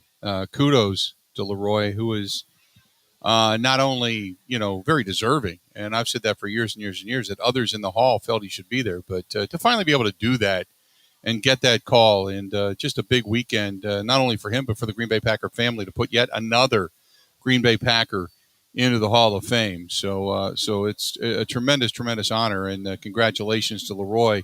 It's a big weekend, long overdue for him, without a doubt. Coming up after the top of the hour, Rob Reichel is going to be joining us. We'll talk with him about this Packers team. And also Paul Allen, as we start to take a look around the rest of the NFC North. Paul Allen, longtime voice of the Minnesota Vikings, is going to be here today as well. Really looking forward to talking to Paul and catching up and getting his thoughts on a team that many are saying very quietly under their breath could be a challenger to the Green Bay Packers for the top spot in the NFC North. We are broadcasting live today here at the Wisconsin State Fair, and we're glad to have you with us as always. I know the Brewers are in action today in Pittsburgh, so thanks to for those of you listening to us on the app and also over on the Bud Light live stream as well. So wherever you're getting your Bill Michaels show today and the content and absorbing it, thanks so much, because we certainly appreciate it. And we hope at some point, whether it's today, if you're listening now, say in the Milwaukee market on the Big 920 there, or maybe you're coming in from parts unknown, whether it's today or tomorrow, looking forward to having you stop by and say hello. So good amount of people have already swung by today. So thanks. As always, this portion of the program brought to you by our friends over there at Forgotten Fire Winery. They're in Peshtigo. So if you're not at the Wisconsin State Fair, maybe you're in Peshtigo this weekend. Go to ForgottenFireWinery.com. That's ForgottenFireWinery.com and see all that they have to offer. I know that they have different, much like here with different keg tappings, they have different wines that come out on almost a weekly, and a lot of great different types of wine and whatever type that you enjoy, whether it's a Merlot, Pinot Grigio, if you like, say, a Moscato, maybe even like some ciders. They have it all. Forgotten Fire Winery. Ask for it by name. If you can't get to the winery, that's okay. Check out your local grocery stores, your wine stores, your liquor stores. Ask for it. Again, ForgottenFireWinery.com. That is ForgottenFireWinery.com. And if you do get to the winery in Peshtigo, ask for the Bill Michaels deal. Ask for it by name, and you'll be surprised. We've had a couple people that have gotten it and went, "Whoa, okay, didn't know, got a little bit of a discount, huh? That's not bad too." So we in Wisconsin like it when we get discounted beverages. You know what I mean? So don't forget, stop into Forgotten Fire Winery up in Peshtigo and ask for it by name. This is from Anthony, who says, I have a beef with the Green Bay Packers and the Milwaukee Brewers. The Packers didn't go out and replace Devontae Adams with anything of substance. We got a guy who's always banged up and still is, and then their first-round draft choice, which He was actually a second, but I get what you mean. The first draft choice for the Green Bay Packers when it came to the wide receiver position. He said, is banged up as well. What a great job. Aaron Rodgers has nobody to throw to. They didn't get an additional bat for the Milwaukee Brewers. They pissed away one of their better relievers in a long, long time. Oh, yeah, we're all striving for championships here. Why don't we quit lying to ourselves and just drink more? Damn. That's a little harsh. This is from James, who says on the Bud Light live stream, I say the Brewers are never going to win a World Series because they will never spend the money. Prove me wrong. James, they're never going to spend that. When you say spend the money on what? Be specific. Be specific. Because if you're talking about are they going to be in the same realm of the Yankees and the Dodgers? No, you're right. They're not. It's not about whether or not you spend it. It's about whether or not you can. They don't have a way to recoup that. Tell me again. And this is the reality of it. Tell me again why an owner would want to buy the Milwaukee Brewers and then go out and spend $250 million when you're not going to make it back. Who says I'm going to go into my business every year losing $80 million, $40 million, $30 million? Who does that? I mean, every now and then, sure. If you know your team's right there on the cusp, you go for it. You spend a little bit of extra money because you'll get it. You'll get it later on down the road. But nobody does that. It's not like they have an equal amount of money as the New York Yankees. But I agree that this deal with the Josh Hader situation and Lamet then being DFA'd, this doesn't make sense. This is dumb. Dumb baseball. I get it. 13 pitching spots. I understand that. But he was supposed to be one of the linchpins to be figured out by this pitcher's coaching staff, statistically speaking, sabermetrically speaking, and instead they just kind of tossed it away. Now, he still could end up back in the farm system, sure, if he accepts the assignment, but we'll wait and see. Rob Reichel coming up next on The Bill Michaels Show.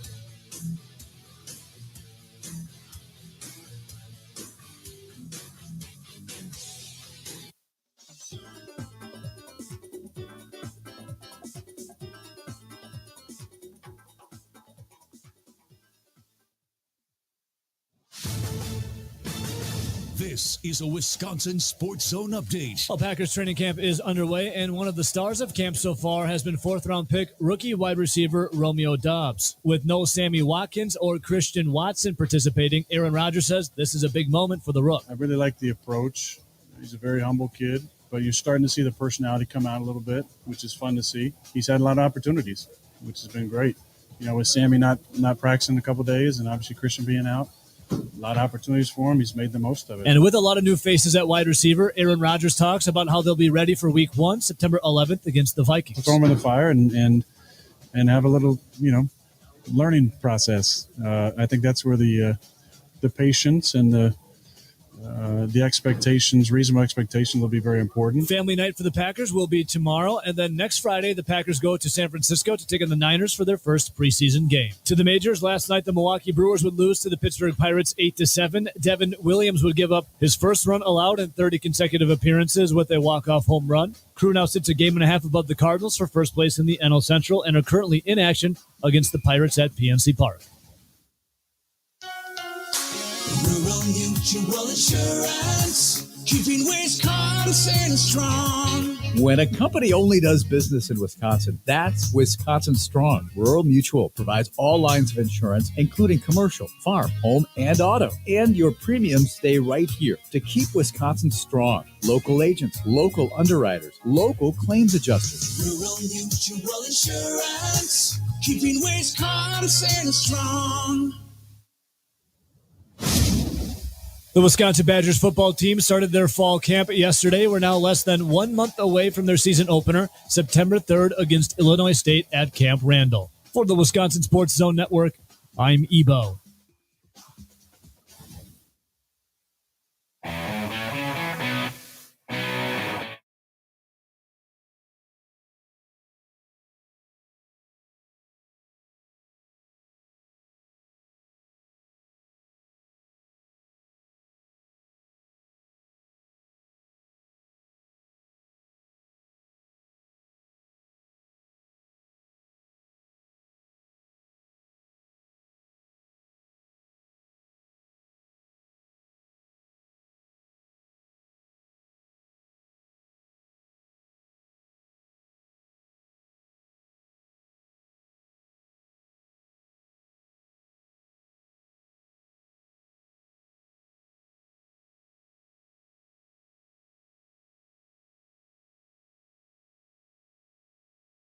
Wisconsin State Fair. Stop on by. Joining us now, talking a little Packers football, our buddy Rob Reichel from Conley Media, Forbes.com, and you can find him on Twitter at Rob Reichel. Joining us on the line. Rob, how you doing? Good. You got a heck of a day out there at the fair, don't you? Oh, it's beautiful. Absolutely beautiful. Perfect. Yeah, the crowd is good so far.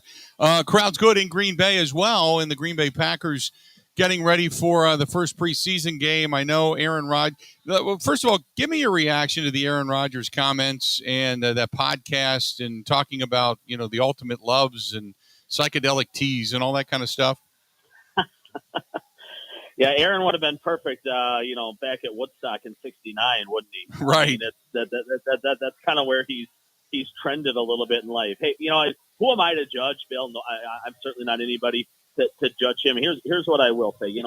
If this has helped him find inner peace, if this has helped him become the human and the man and and the son and the brother and the boyfriend and the teammate and all these things that he's maybe always wanted to be, and it's helped him get to just a better place in life mentally.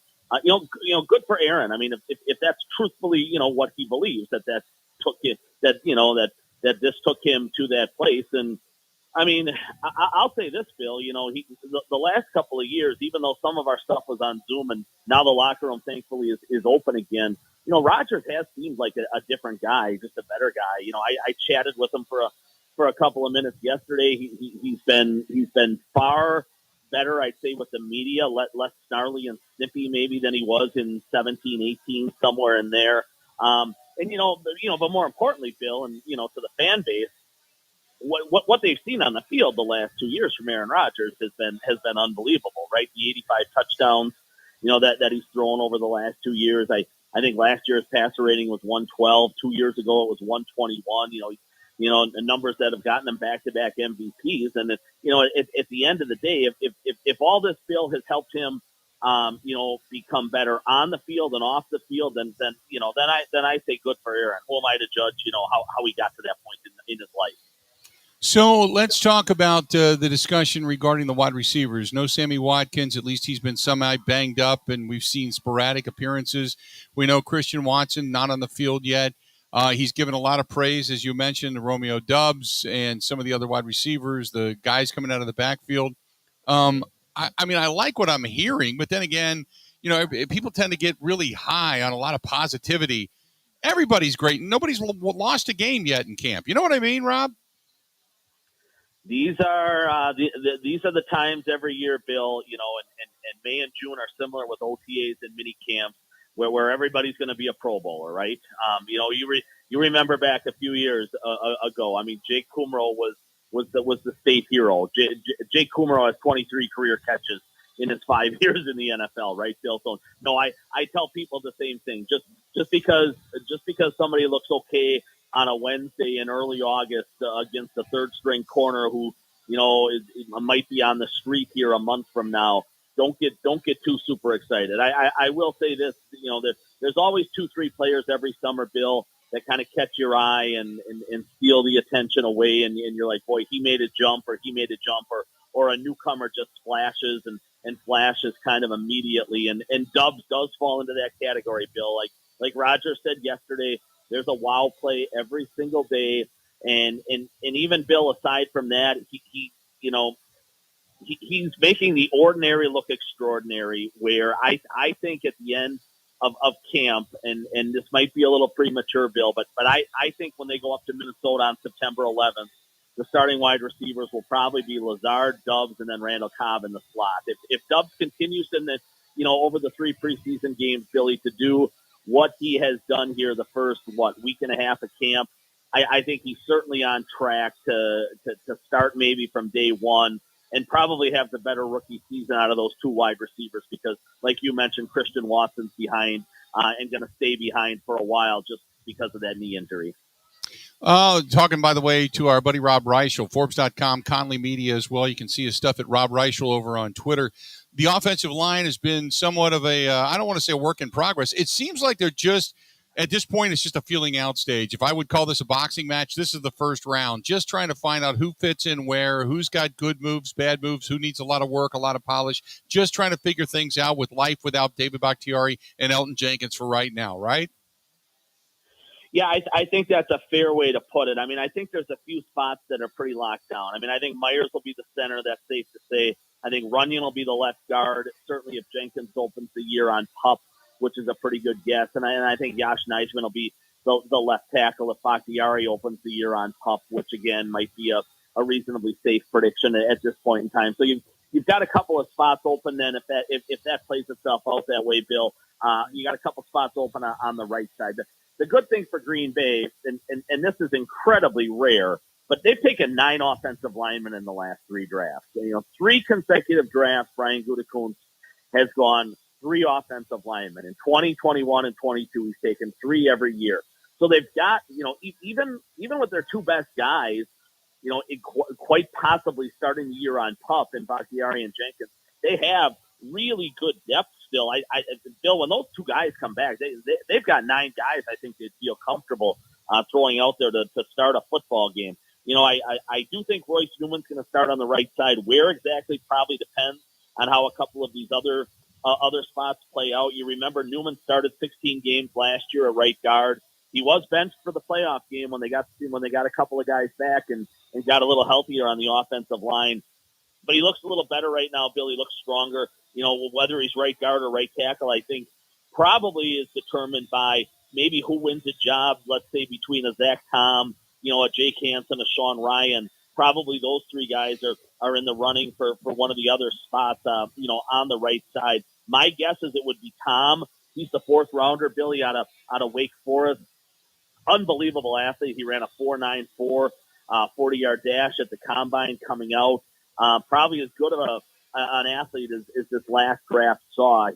He's just a little bit undersized. He's 6'3", 304. He's got short arms, Bill. But his athleticism, I think, probably has him right now maybe ahead a little bit of those other 2 guys. They've had Tom Rep on the left side at left tackle and the right side at right tackle. I think when it's all said and done, when they go up to Minnesota, Zach Tom is probably the right tackle for the opener, and Yash is the left tackle. But again, we've got a month to play this thing out. We've got 3 preseason games to see how it plays. But again, to Gutekunst's credit, and Matt LaFleur's got to have a big smile on his face, Bill, the fact they keep taking all these offensive linemen, and even though they're dinged up with their best 2 guys out, they've got a lot of reasonably good options up front. Has there been anybody that has given you thought that if either Preston Smith or Rashawn Gary go down, that at least there's some depth there? No, that's got to be, if I'm listing their top 3 to 5 concerns, that third outside linebacker undoubtedly, comes into that equation somewhere. Bill is one of the biggest concerns. The number 3 outside linebacker might not be on the roster right now. That Green Bay has a handful of positions here, Bill, where they are reasonably deep, and they could make a move at cut down day. You remember last year, they signed Whitney Marsalis and got an okay, stretch out of him. And, they could make a similar move like that, when it's all said and done. Kingsley Engelbar is the draft pick and, 5th round guy that is going to be in the mix. Typical leg, probably played about 100 snaps on defense last year, Bill, but was mostly, a special teams guy. Randy Ramsey's in the mix. A couple of years ago, again, he was mostly special teams, but he factored in a little bit from scrimmage. Jonathan Garvin's the other guy, Bill. He was kind of given first option, first chance last year to win that job at number 3. Didn't really play out for him. I would say, he's been a disappointment, and he's certainly in a make or break camp where he's a bubble guy right now at best. And if I had to bet $1, he may not make the final 53. So it's a position of concern. Some of these guys could obviously change the mind of the front office in the preseason games and win that job. But Bill, I wouldn't be shocked at all if their third outside linebacker right now is on somebody else's roster. What about another wide receiver? Do you think they pick anybody up before the season gets underway, Rob, or do you think they kind of go into the season with what they have and then let the mid portion of the season play out if they need to make a move?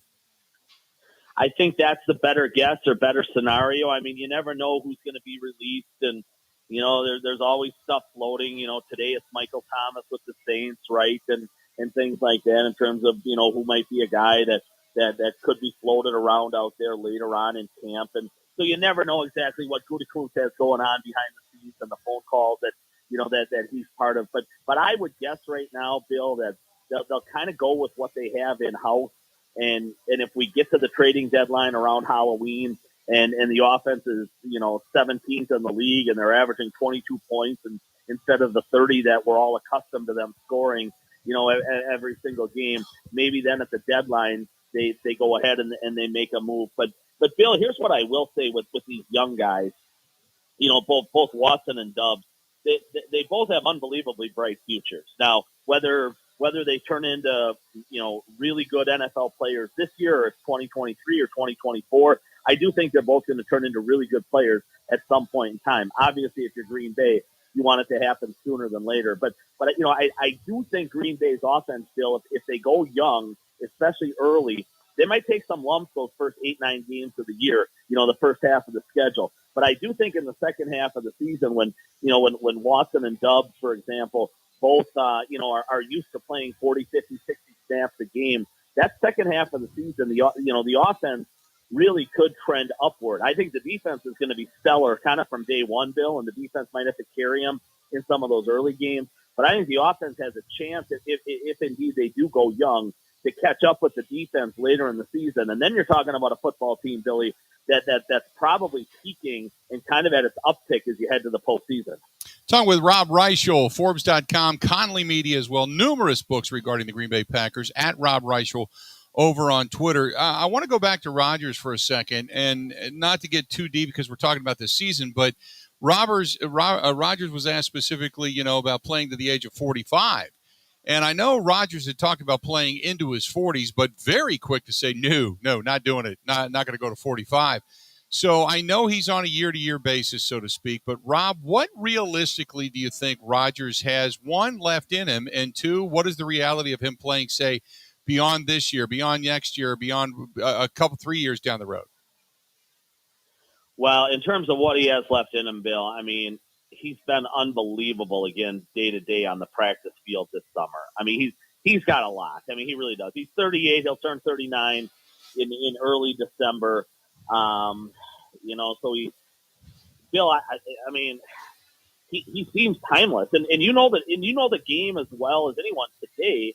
Quarterbacks can play into their mid 40s, as Tom Brady is showing, far easier than they could a generation ago when the Warren Sapps and the John Randalls on a given Sunday were beating the absolute nonsense out of Brett Favre. That just doesn't happen in today's NFL because all these rules have been changed to protect quarterbacks and make life far more difficult for the defenders. Every rule changed in the last 30 years has been in favor of the offense. So these quarterbacks can play longer. With Aaron, it's obviously going to come down to Bill, just these off the field things. He's, well, he's become one of the more interesting people around, and he's got tons of off the field interest where it's going to get to a point. I really think with him, I don't even think it's going to be a physical thing that knocks him out of the game, Bill. I think it's going to be a situation where he says, I want to do this, and this with my life instead of playing football. Whether that's January, Billy, of 2023 or, 2 years down the road, none of us know. I mean, Rodgers is a really unpredictable guy.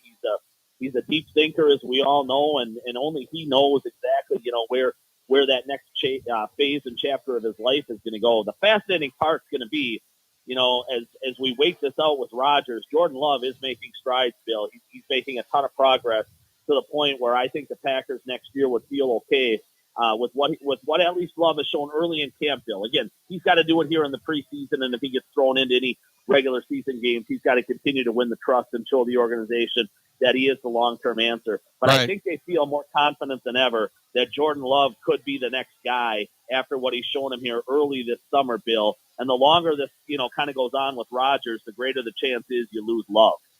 Mike, do you really think with everything, I mean, because we haven't seen him really in contact as far as game stuff goes, Rob, how much do you think Jordan Love has progressed?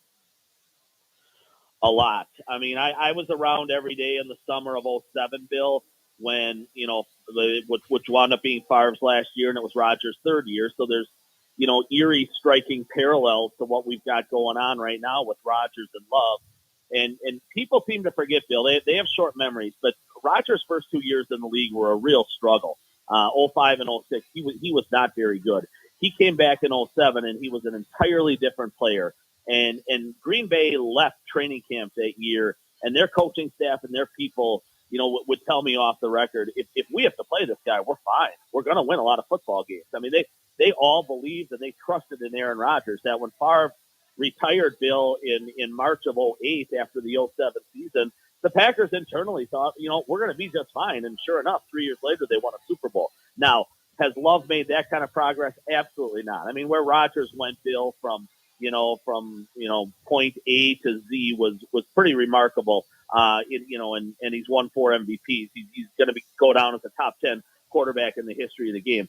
But Bill, I do think, Love has come miles here in the last couple of years, and he's done it, Bill, with, if you remember, he did it without a 2020 preseason whatsoever. That was the COVID year. He lost his entire offseason. Right. So he has been fighting a little bit of an uphill battle, his entire way. No, he looks entirely different, Bill. He's making the routine look terrific, and he's making the extremely difficult stuff look routine.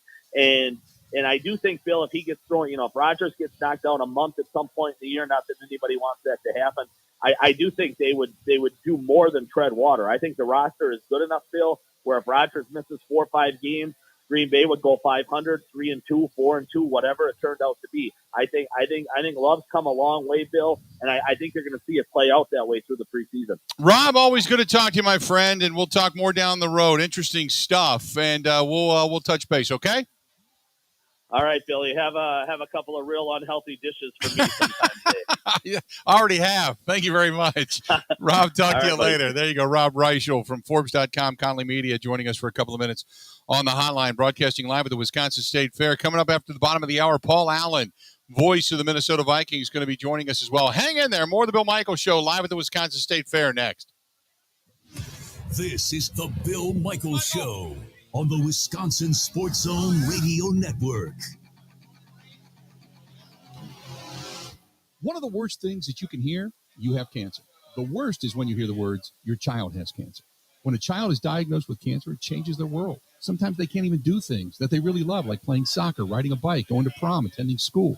Children with cancer spend a lot of time away from others. Time in the hospital, treatments, tired, nauseous, and they feel isolated. That's where Special Spaces Wisconsin steps in.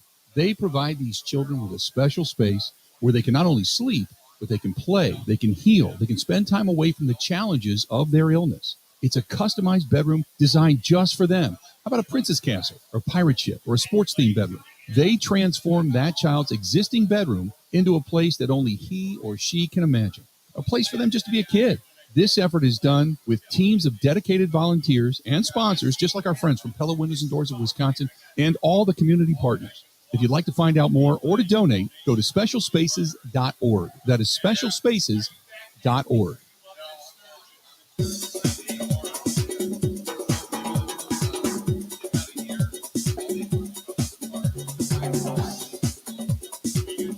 Bill Michaels will resume in 3 minutes.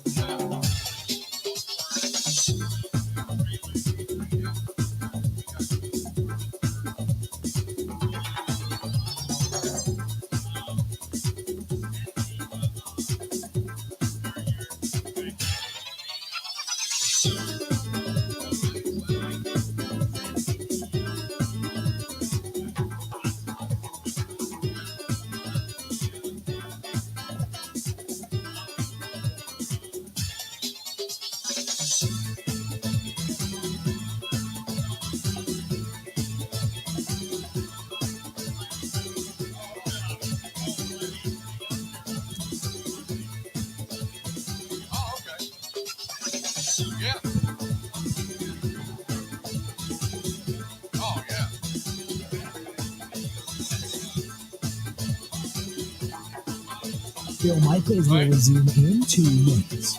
Right. Yeah, there you go. Yeah, we'll be there. I don't know. I usually find out the day before.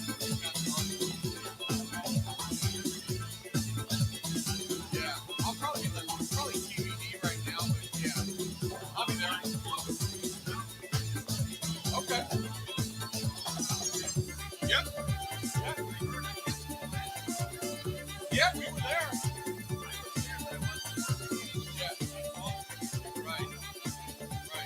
No, we were there. We'll be there again. Sure. I'm actually going. We're meeting all of those guys out there in Sturgis. So yeah, we're going with some people from here are going to be there. Some people down in Elkhorn and Eunice are going to be out there. Bill Michaels will resume in 1 minute. Yeah, all the Mama Tribe guys and partly here. They're all on our campground already. Yeah. Yeah.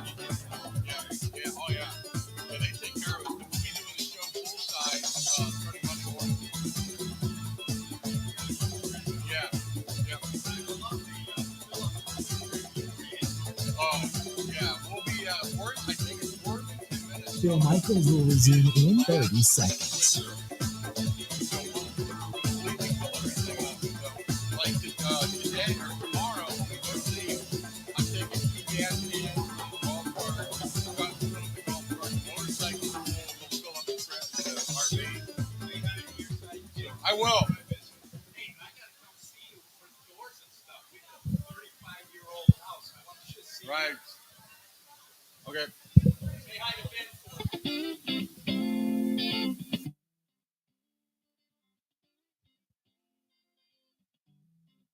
Welcome back to the program. We are broadcasting live. We are here at the Wisconsin State Fair. My buddy Mike just stopped by. Always good to see him. It's like a kind of a reunion, as we were talking about a little bit earlier. Now we see a lot of these people, out and about doing different things, different shows in different places. But State Fair is just different. It's just this is our time. This is when everybody shows up. They have their rituals. Everybody's got something that they do regarding the State Fair this time of year. So if you come here, you make it a tradition. There's like a day that you come, or something like today is the day you get in for free if you drop off a food donation up until noon, all that kind of stuff. So people do that. There's regulars that do that each and every year, and we're glad that they're stopping by and saying hello. So, and Mike, by the way, said, say hi to Ben. It's our buddy Mike from Whitewater, Ben. Oh, hell yeah. Yeah. Haven't heard from him Mike, in a while. Yeah, Mike just walked by. So he's actually going to be up in Green Bay, and he came over and he said, hey, what's Clemens' number? I'm going to go up and see him. So I said, hey, I'll give Mike your number. And that way you're not calling Mike in the middle of the night. But nevertheless, he's going to go up and say hi to Mike Clemens, staying up in Green Bay. So, again, we're broadcasting live at the Goose Island Ale House inside the Budweiser Pavilion.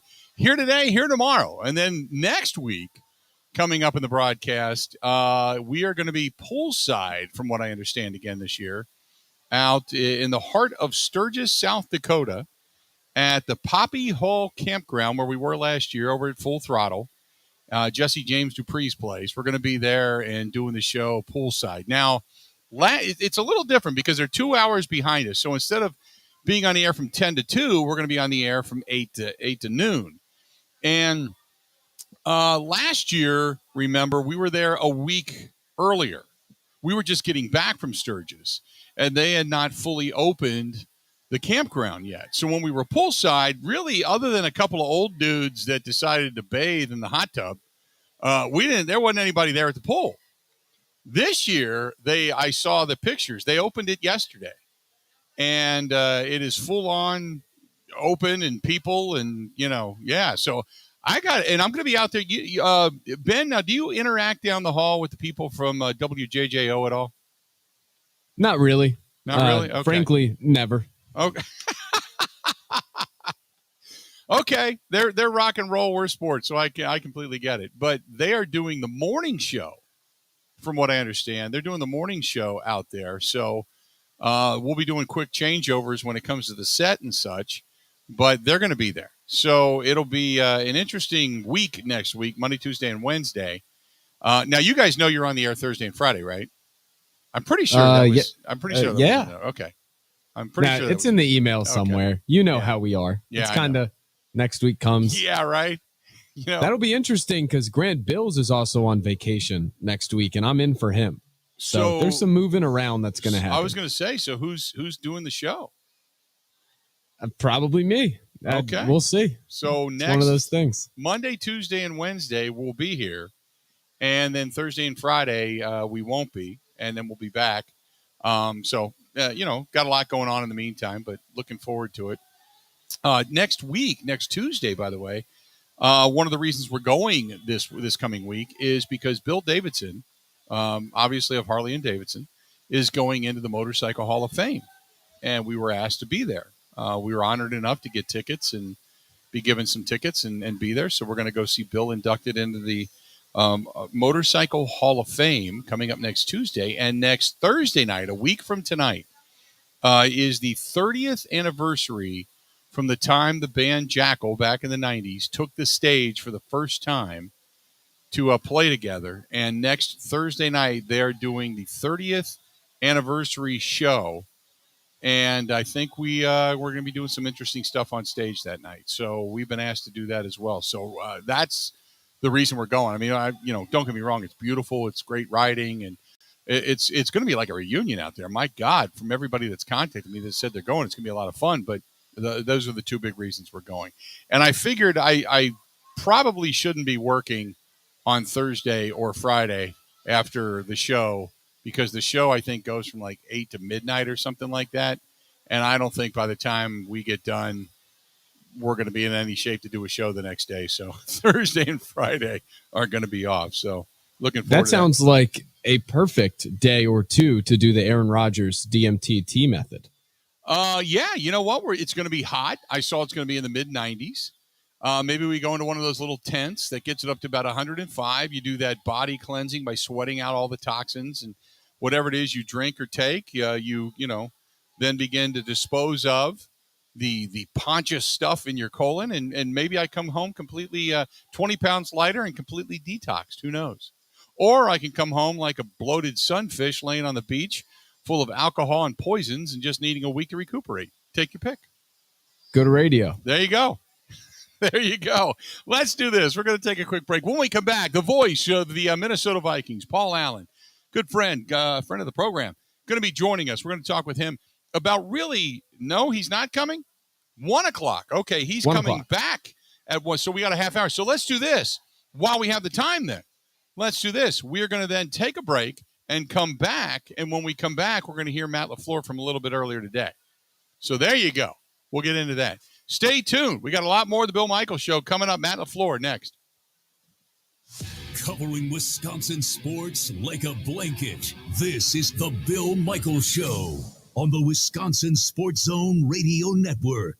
Are you a gold breaker? Play your favorite games at Potawatomi Sunday afternoons now through September, and you could win your share of $1 million in prizes. Break the code, win the $10,000 top jackpot, and everyone playing slots also wins a prize. Anyone can win on any machine again and again. Do you have the golden touch? Gold Breaker, only at Potawatomi. Visit paysbig.com/goldbreaker for more. Must be 21 years old and a club member to play. Catch all the racing action at Road America. Camping and corporate events available as well. Go to roadamerica.com for all the information. Road America, America's national park of speed.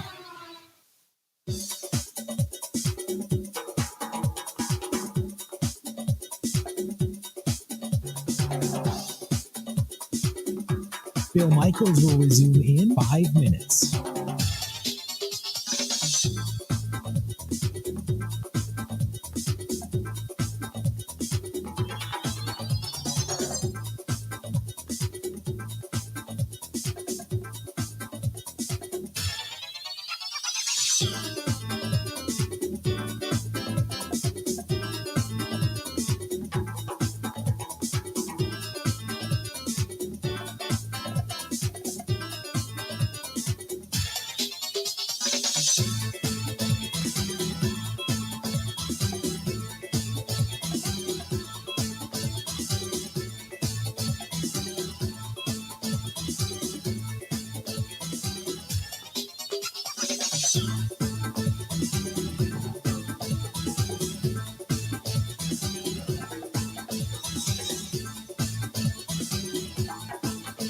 Bill Michaels will resume in 4 minutes.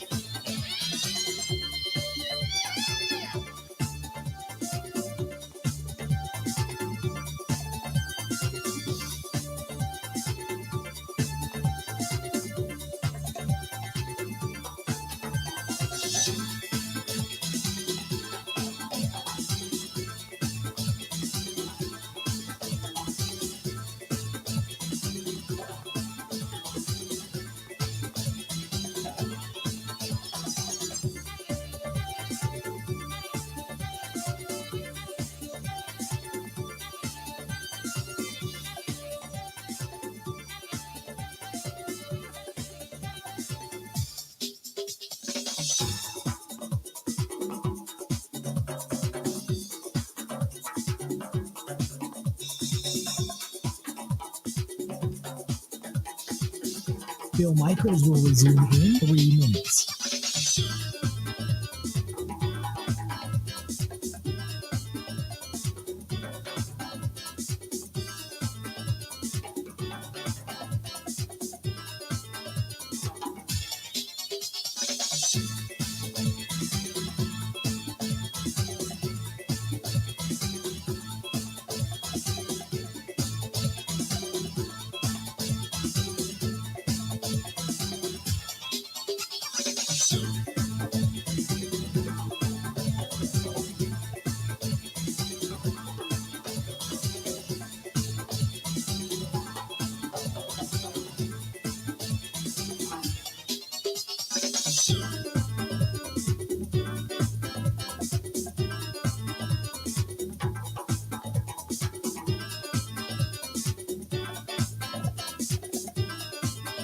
Bill Michaels will resume in 2 minutes.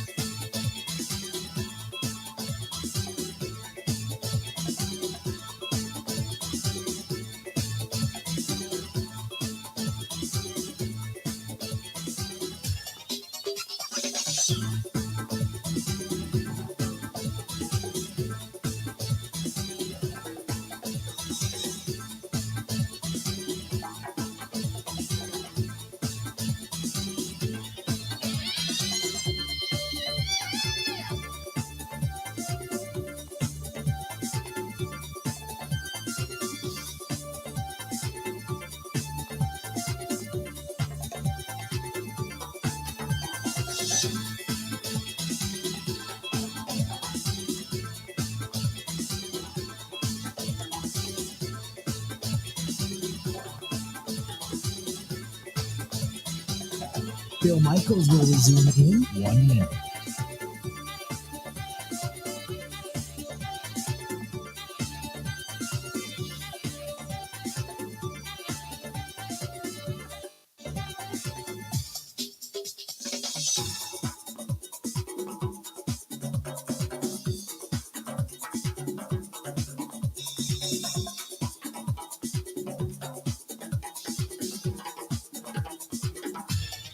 Bill Michaels will resume in 30 seconds.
Bill Michaels will resume in 30 seconds.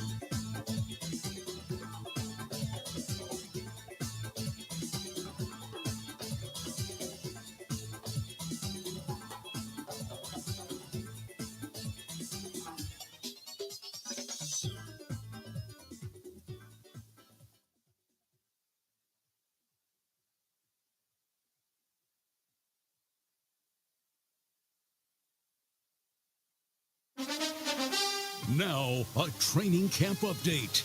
In Green Bay, here's Mike Clemens. The Packers getting ready for family night inside Lambeau Field tomorrow night after the first few practices and pads. What did the coaches see on film? Head coach Matt LaFleur. There was a lot. Some of the competitive one-on-one periods, I thought from a run game standpoint, I thought the offense did a pretty decent job of running the football. I thought our defense, we got to tighten up in some areas. We got to do a better job of setting edges. And, you know, I thought there was a lot of good out there. Those guys were competing hard from a pass game standpoint. I thought the D-line was in the face of the quarterback the entire day, which is good and bad, right? So everything's a double-edged sword, I guess. Kind of challenge the offensive line. They got to get better. Aaron Rodgers was asked why he's been in conversations with so many players on the sidelines, not only the young receivers, but defensive players like Rasul Douglas. I want to win badly. You got to communicate to win. With Christian and with Romeo, right, it's a lot of me teaching them. Rasul is one of the smartest guys I've ever played with. He reminds me a lot, in the deepest respect, of Charles Woodson. He has incredible ball skills, baits you at practice. He has the competitive fire that Charles did.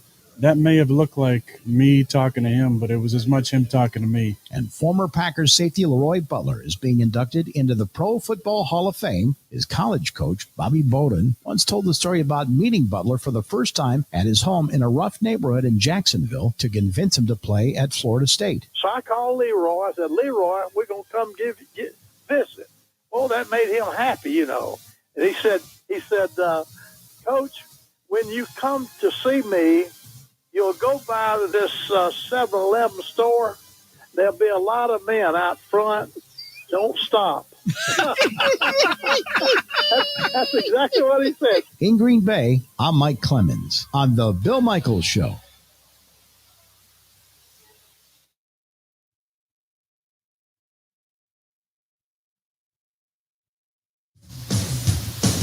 Welcome back. Bill Michaels Show. We are broadcasting live at the Wisconsin State Fair. Here today, here tomorrow. Coming up after the top of the hour, we're going to hear from Paul Allen. He is the voice of the Minnesota Vikings, and we're going to talk with him. We're going to talk with him about why there are so many rumblings now that this Vikings team could end up being the team that knocks off the Green Bay Packers this season. They believe that, you know, if Kirk Cousins has a hell of a season and the defense, which was their nemesis last year, is able to solidify new regime, new coaching, new enthusiasm, could they really give the Green Bay Packers, with all the weaponry they have offensively speaking, a run for their money? And some say, you know, hey, look out. This could be the team, including when asked, Greg Jennings even stated that, you know, this, you wouldn't put it out of the realm of possibility. So we'll talk with him coming up here shortly. This one's from Mark, who says, hey, Bill, would love to see you at the Wisconsin State Fair. You're going to be there next week? No, we're not going to be, unfortunately. He says he feels that the Brewers shortchanged fans. They promised them to be competitive for a World Series. Instead, we're trying to be competitive just to win the division. It seems like this team is falling steadily behind rather than moving forward. And we talked a little bit about that in the opening hour of the program. And we can continue after we get done talking with Paul Allen after, the top of the hour. But look, and the Brewers right now on top in Pittsburgh. But, I think the way this is kind of played out, and I know Adam McCalvey tried to explain it in his piece. If you follow Adam McCalvey over on Twitter, you can read it. He even said it was somewhat surprising to them that Lamet ended up getting DFA'd. There's still a possibility he could end up with the Brewers if he decides to take the assignment, go down to AAA, if nobody claims him, which is possible as well. So, and I've not heard anything different as of right now. So he could end up with the Brewers and still could go through the process of getting back to where he was and coming back and being helpful to the Brewers, but also with a 13-man staff, 13 pitchers on your roster. The question was how, where were they going to find room for him? Peralta obviously coming back, and then they made some more room on the roster when they brought back Keston Hiura, who was hitting the hell out of the baseball. So on and on and on. They talked about all this stuff. And the fact that he has service, I cannot believe. Now, this is just me. But I cannot, because the theory that's running around out there is they did not realize he had enough service time, which gave him his own rights to say, no, I'm not going to go through DFA and come back or take an assignment. I'm going to go to be a free agent.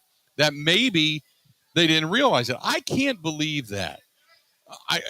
David Stearns does his due diligence.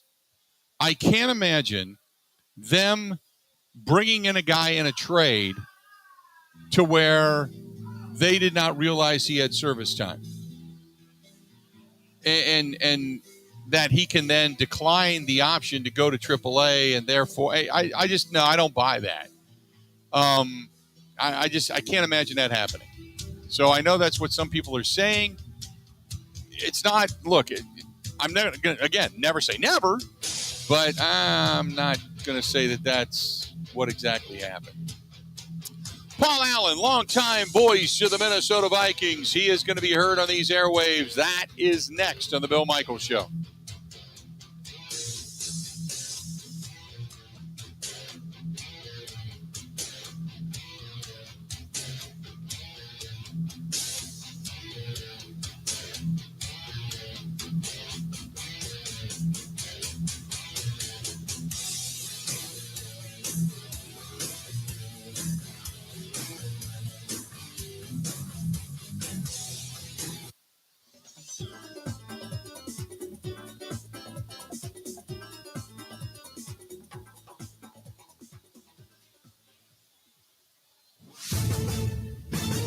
This is a Wisconsin Sports Zone update. Well, Packers training camp is underway, and one of the stars of camp so far has been fourth-round pick rookie wide receiver Romeo Doubs. With no Sammy Watkins or Christian Watson participating, Aaron Rodgers says this is a big moment for the Rook. I really like the approach. He's a very humble kid, but you're starting to see the personality come out a little bit, which is fun to see. He's had a lot of opportunities, which has been great. With Sammy not practicing a couple of days, and obviously Christian being out, a lot of opportunities for him. He's made the most of it. And with a lot of new faces at wide receiver, Aaron Rodgers talks about how they'll be ready for Week 1, September 11th, against the Vikings. Throw them in the fire and have a little, learning process. I think that's where the patience and the expectations, reasonable expectations, will be very important. Family night for the Packers will be tomorrow, and then next Friday, the Packers go to San Francisco to take on the Niners for their first preseason game. To the majors, last night, the Milwaukee Brewers would lose to the Pittsburgh Pirates 8-7. Devin Williams would give up his first run allowed in 30 consecutive appearances with a walk-off home run. Crew now sits a game and a half above the Cardinals for first place in the NL Central and are currently in action against the Pirates at PNC Park. It's the Truckload Savings Event at Fleet Farm. This Friday through Sunday, shop in-store and online for huge savings on things like Litter Delight cat litter. Get 40 pounds for just $9.99. Save $130 on a Craftsman 227-piece mechanics tool set. Get a gallon of Buck Jam for just $4.99. And a 25-pound bag of black oil sunflower seed is just $13.99. Hurry, there's only 3 days to save during Fleet Farm's Truckload Savings Event. The Wisconsin Badgers football team started their fall camp yesterday. We're now less than 1 month away from their season opener, September 3rd against Illinois State at Camp Randall. For the Wisconsin Sports Zone Network,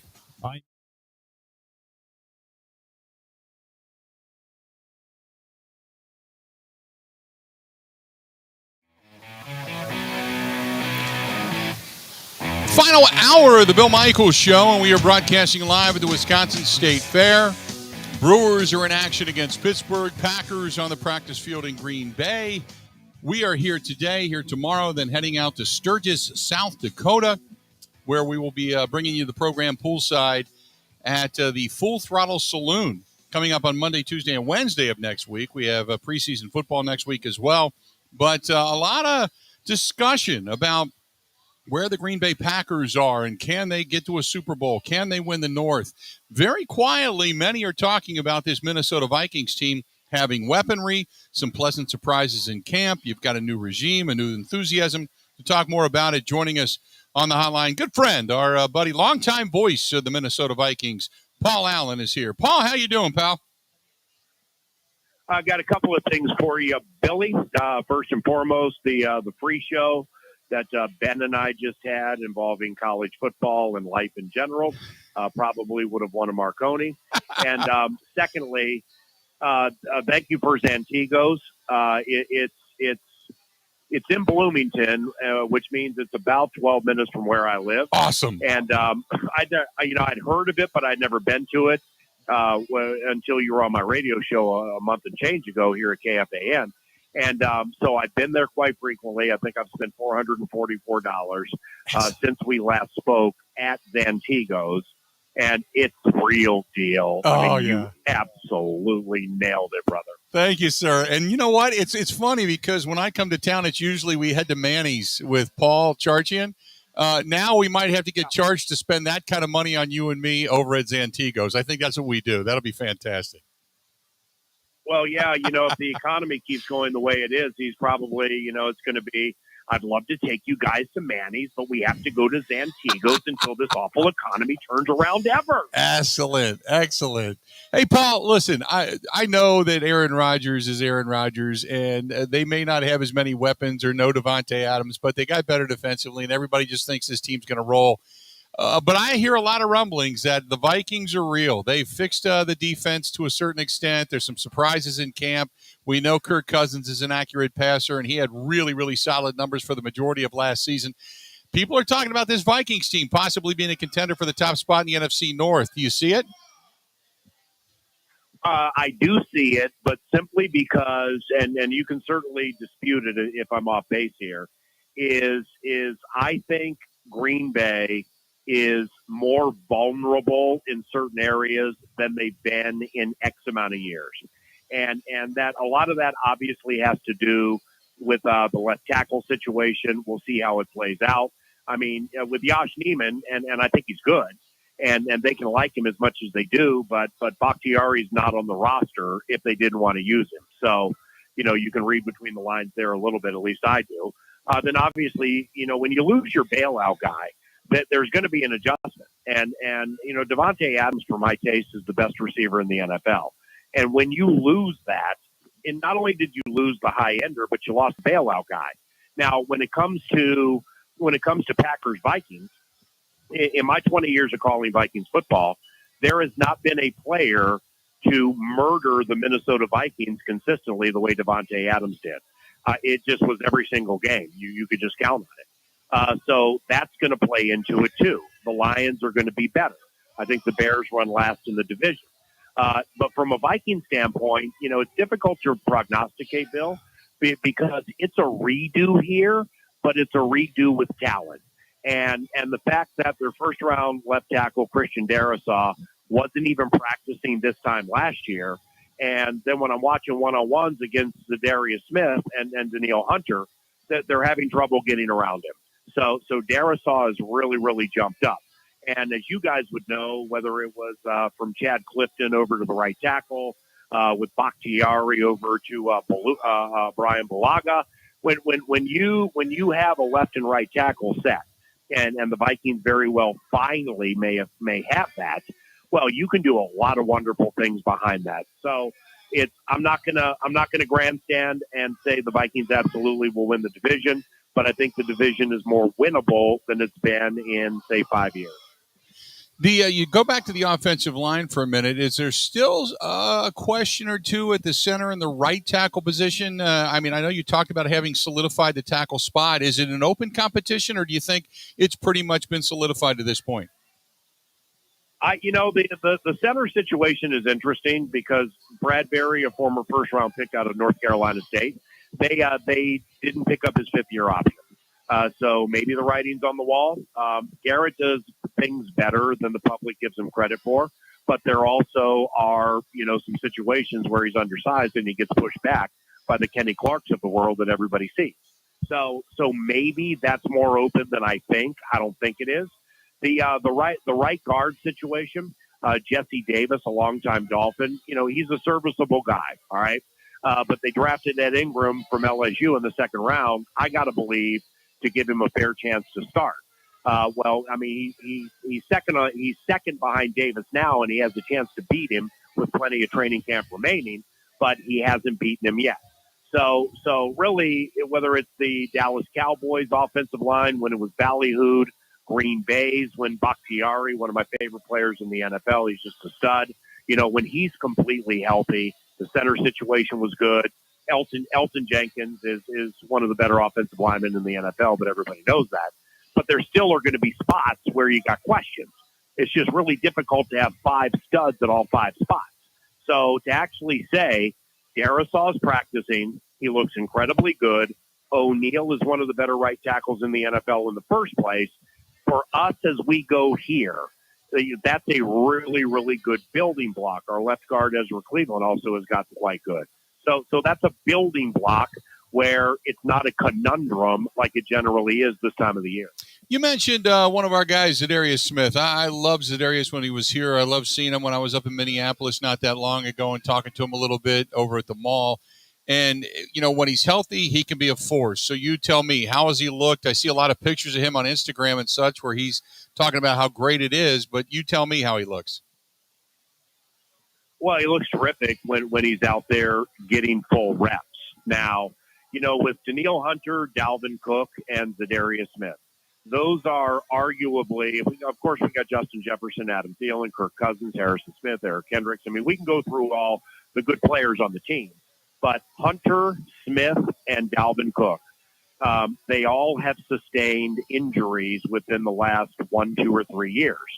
And when those guys go down, it's Katie bar the proverbial door. And when we lost Danielle, we lost all of our pass rush. And with Zadarius, it's a back. Now, I've had Zadarius on my radio show several times, and what's he going to say? I mean, he says that everything is status quo. He knows how to handle it, knows how to treat it.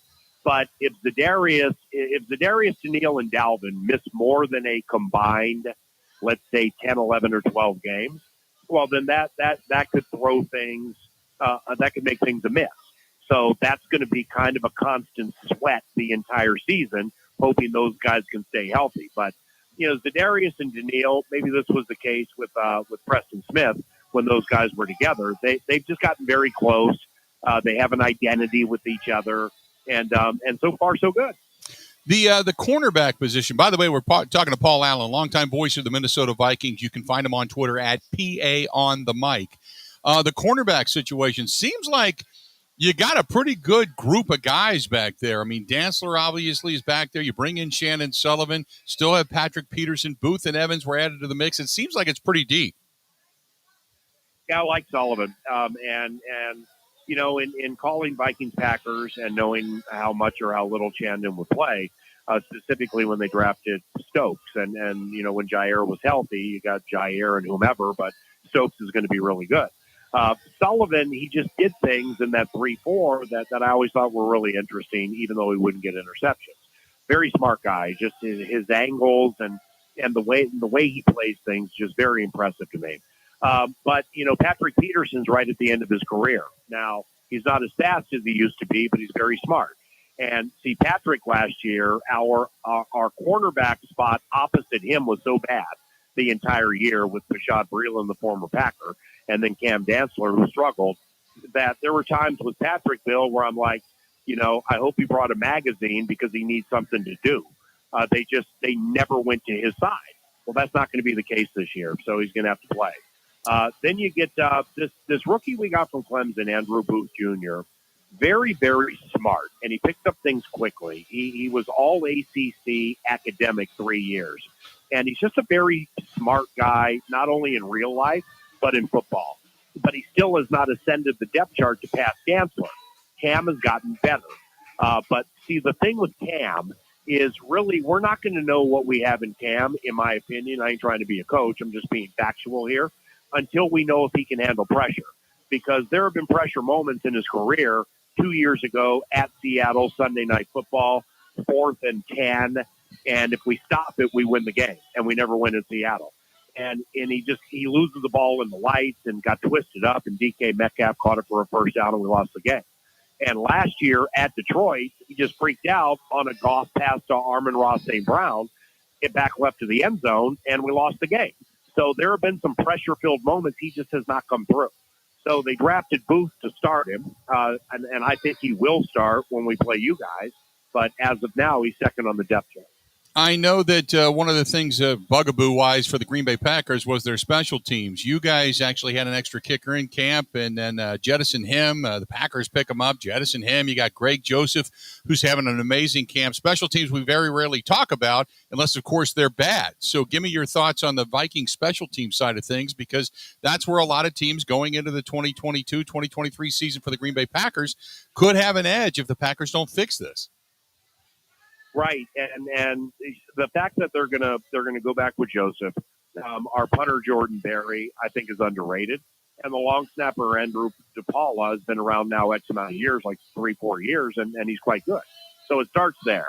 Now, when you guys know this, man, when you got those Georgia kids and they're gonna play a lot, but the question is, how much are they gonna play on special teams? I can't answer that. When you draft guys, even college free agents who make the team, they make the team because they're good on special teams. And that's where the rubber's going to meet the road, man. I mean, we have this hybrid named Brian Asamoah from Oklahoma. Mm-hmm. If you see him, physically speaking, and how fast he is, he's unbelievable. But, I mean, who's he going to usurp on defense? It's not going to be Kendricks, Hicks, Smith, or Hunter. So he has to be a stud on special teams. So all of that, again, this is a redo. Offensively and defensively, it's a redo with talent. Special teams, our special teams coordinator, Ryan Ficken, is fantastic, but he left and went to the LA Chargers. So now we have a new special teams coordinator and a new assistant. I think it's going to go well, but again, I need to see it. With a new head coach, Paul, comes usually optimism. You get a little bit of a pep in your step. How has the addition with the new head coach, Kevin O'Connell, and his staff, how has that changed, we'll say, dynamics, mood, whatever kind of adjective you want to put on it? How has that changed things in Minnesota? Honeymoon period is still very much in play, and there have been nuances and things of the intricate variety with training camp that are markedly different than anything I've seen over 20 years. And that would include the way they do walkthrough, whether it's behind the scenes or on the field. The fact that like walkthrough now is 2.5 hours later than it's ever been. Again, from Tice through Childress, Frazier, and Zimmer. And I like this because they do walkthrough around noon and then they practice at 2. So the retention from what they picked up in walkthrough, I just think that's a very subtle positive. I think that's big, but really until you face conflict and until you face players complaining they're not playing enough, your perception of players who are nicked up, not pushing through injury, and you lose 2 in a row and you can't figure out why, until you face conflict, that the question is impossible to answer. Because I'm not going to say there's an overwhelming amount of exuberance and joy right now because it's like 100 degrees every day, and they just went to pads on Monday. So these guys are tired and they want to get to the preseason, then get to the season. But overall, the collaborative nature and the communicative vibe that the Minnesota Vikings have at training camp has been very good. Paul, it's always great to talk to you, my friend. I certainly appreciate it when I come to town. Zantigos is in our future. I'm glad I introduced it to you because it's been like a childhood favorite of mine, and the burritos are on me, my friend. God bless you, Billy. Thanks for the conversation. Have a wonderful weekend, and we'll chat soon. All right, pal. Talk to you soon. There you go. Paul Allen, PA on the mic, over on Twitter, the voice of the Minnesota Vikings, and giving you kind of a very honest breakdown of the Minnesota Vikings. They've got a lot of optimism. You've got, obviously, as he stated, the honeymoon period still going on with the new head coach.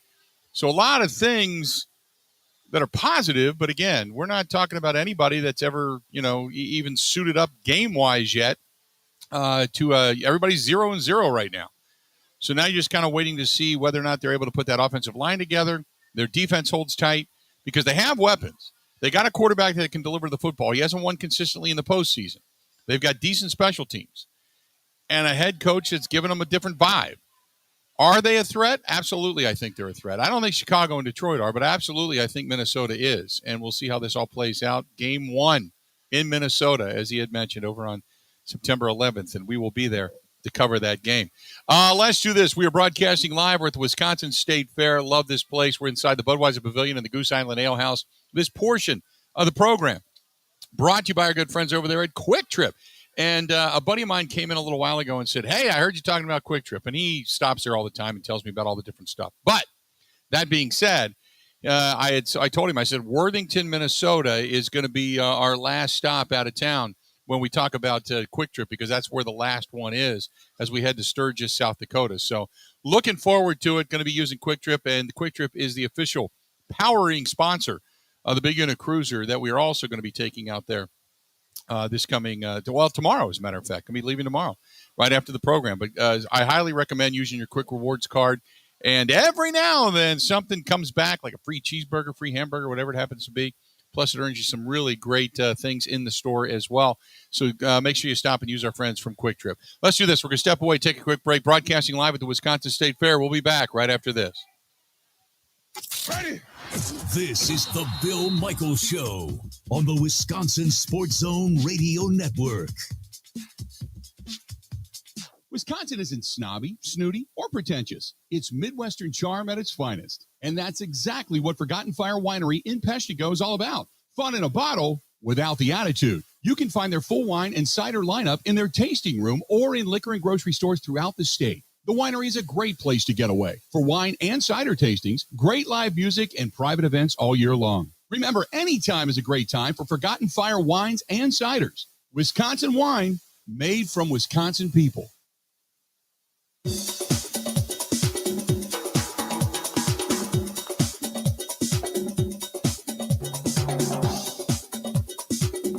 Bill Michaels will resume in 3 minutes.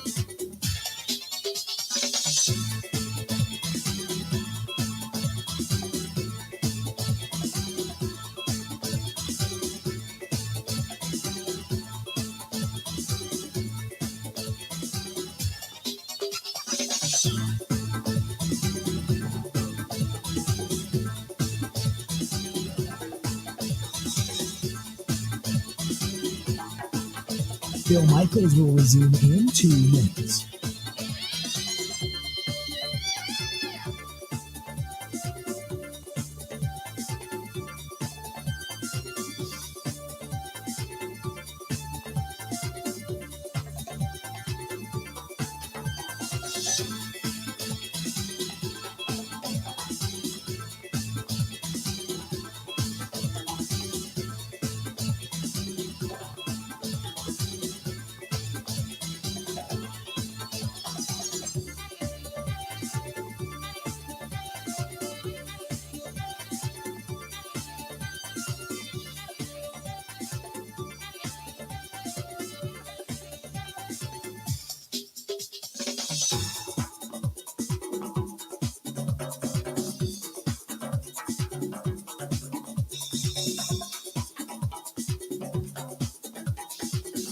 Bill Michaels will resume in 1 minute.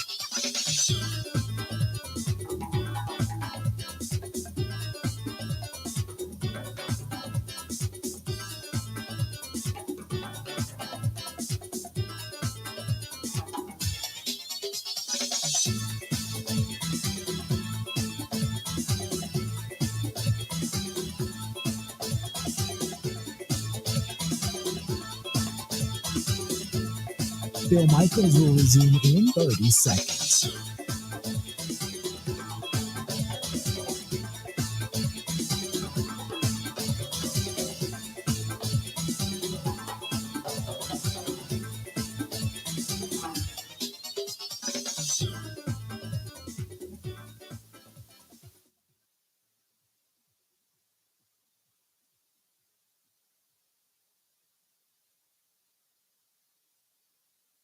You got to hit it, bang it, rock it, put it in the pocket. How we looking? Welcome back. Broadcasting live at the Goose Island Ale House. We are inside the Budweiser Pavilion. Thanks to Paul Allen, voice of the Minnesota, longtime voice of the Minnesota Vikings, joining us. Great to get him on.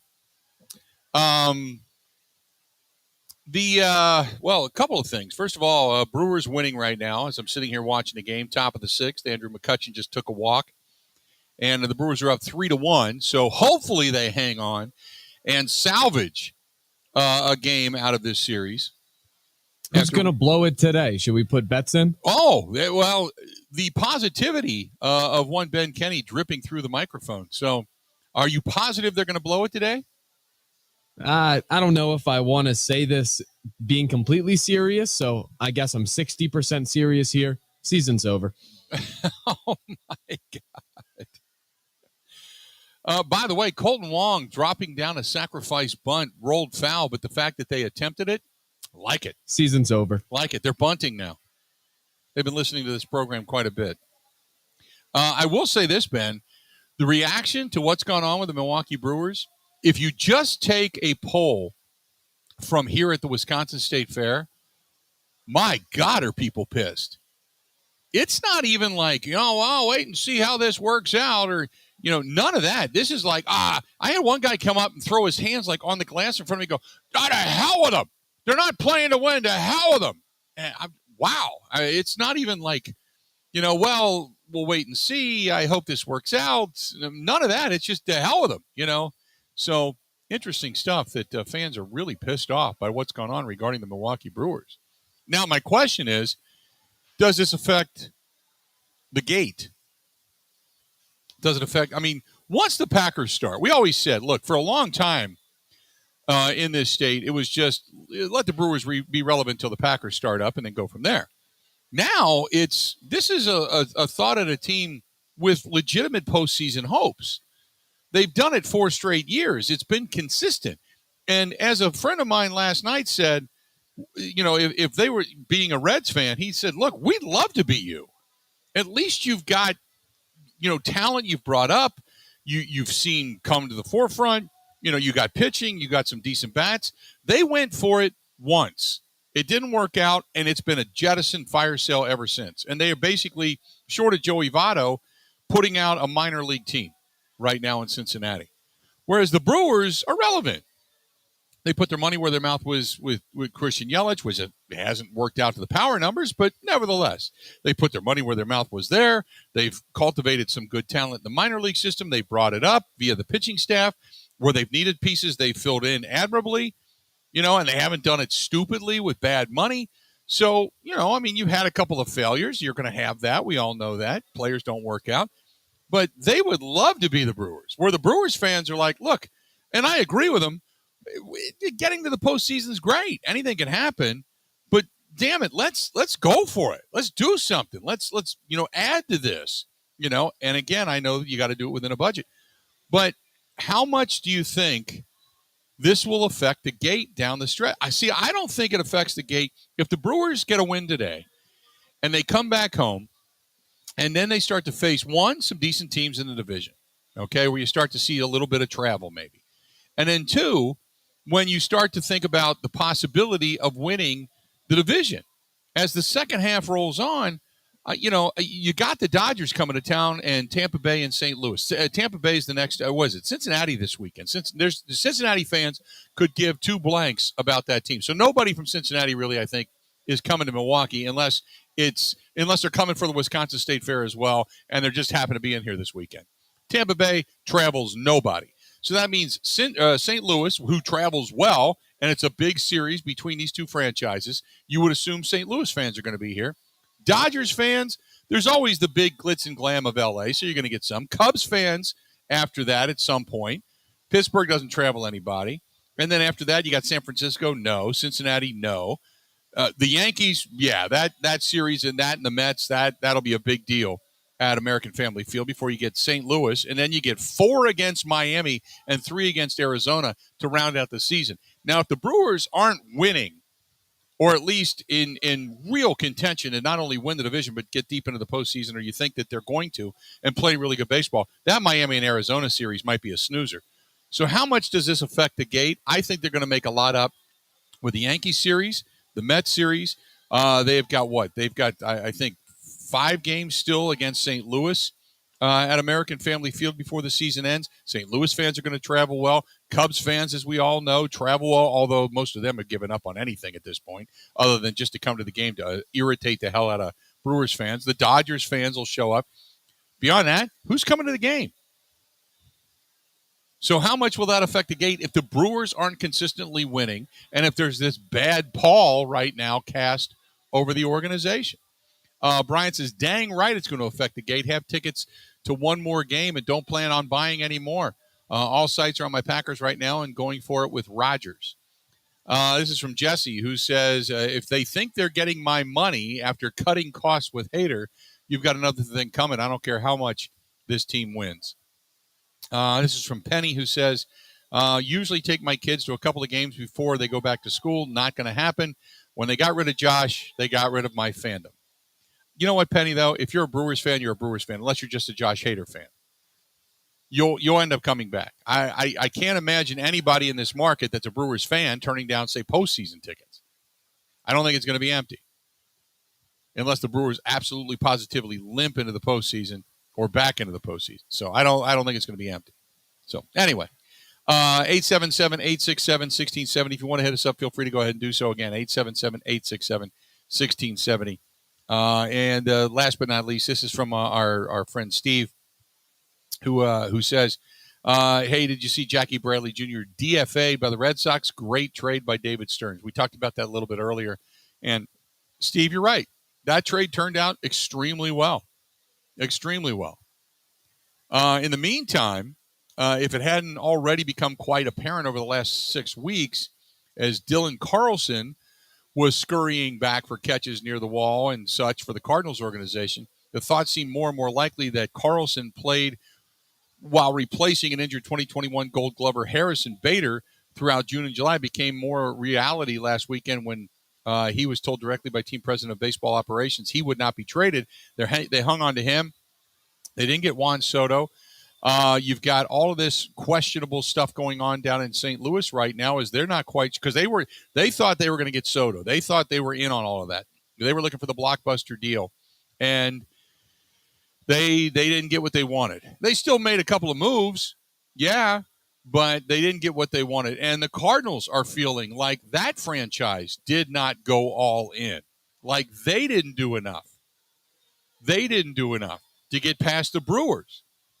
So I'm just kind of reading a couple of things here right now, looking at the Cardinals website and the Cardinals news and information. But they, addressed a couple of needs. They traded for the lefty starter Jose Quintana and Jordan Montgomery. They also snagged the right-handed reliever Chris Stratton to bolster their bullpen. Quintana, an 11-year Major League Baseball veteran, experienced a revival this season.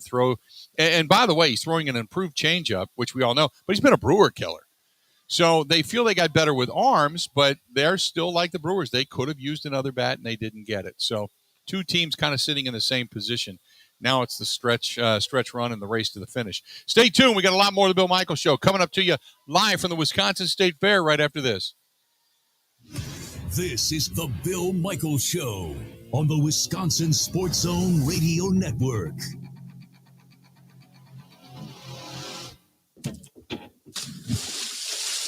I give that a 2.99. Okay. Hey, Dad. What's wrong? That woman over there. Don't look. What did she do? She judged my dive. Gave it a 2.99. Isn't that weird? Hey, that's Gina Della from Pella. I'm going to find out what this is all about. Excuse me. Why are you judging my daughter's diving? I know who you are. I'm sorry? Judging? Yeah, she said you yelled out. Oh, no, I wasn't talking about her. I was finalizing this month's special at Pella Windows and Doors of Wisconsin. That's funny. What's special? Pay only 2.99% interest for 10 years. On new Pella windows. Really? 10 years? Yep. But it's the middle of summer. You can't get a deal on installing new windows during the warmest season. You can at Pella Windows and Doors of Wisconsin. 2.99. Dad? Oh, not you, sweetheart. The deal at Pella Windows and Doors of Wisconsin. 2.99% for 10 years. Visit PellaWI.com. Approved credit.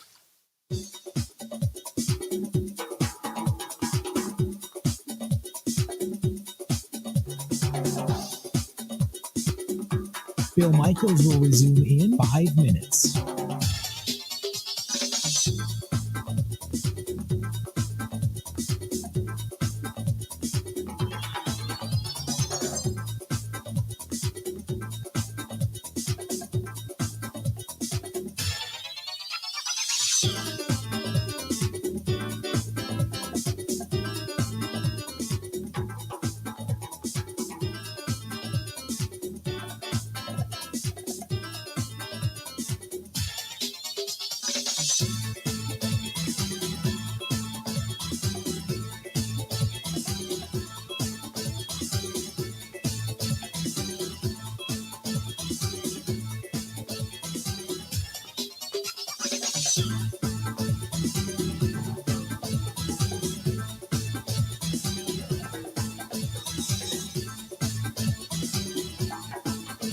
Bill Michaels will resume in 4 minutes.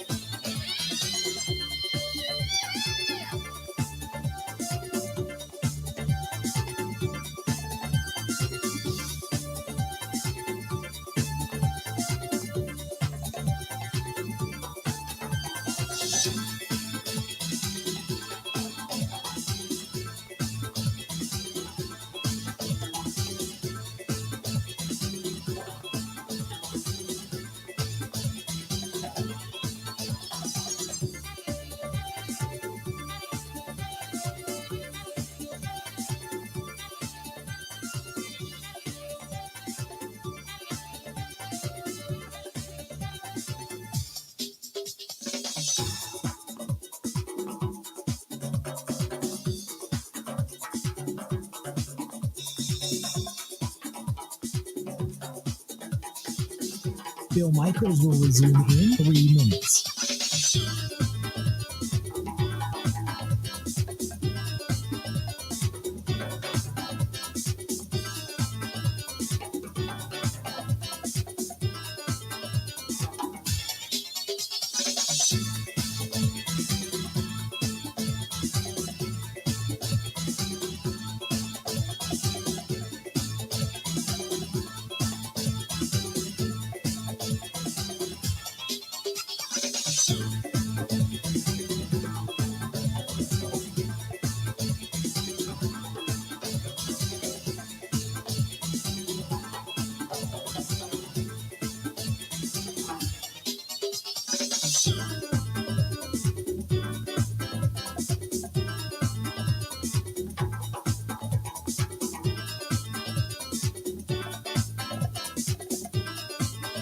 Bill Michaels will resume in 2 minutes.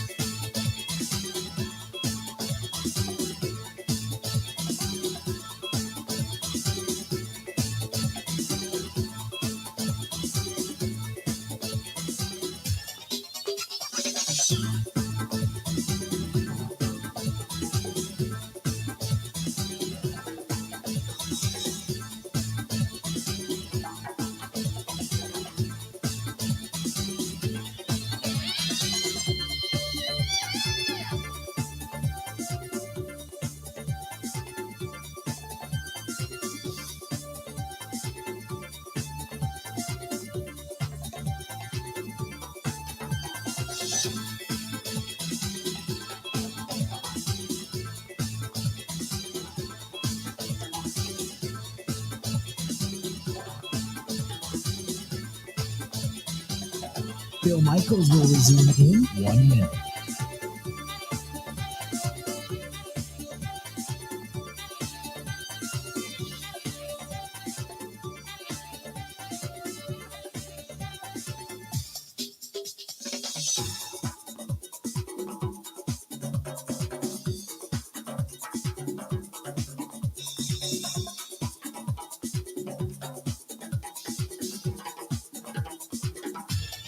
Bill Michaels will resume in 30 seconds.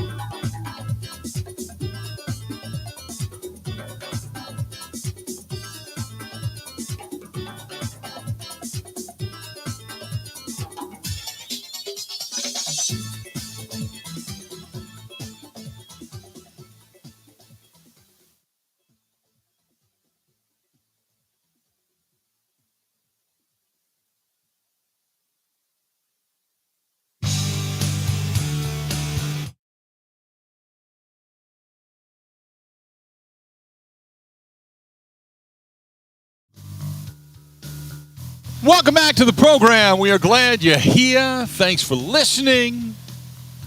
Beautiful day. Watching people stride by just outside the door here at the Goose Island Ale House and the Budweiser Pavilion as the Wisconsin State Fair is underway.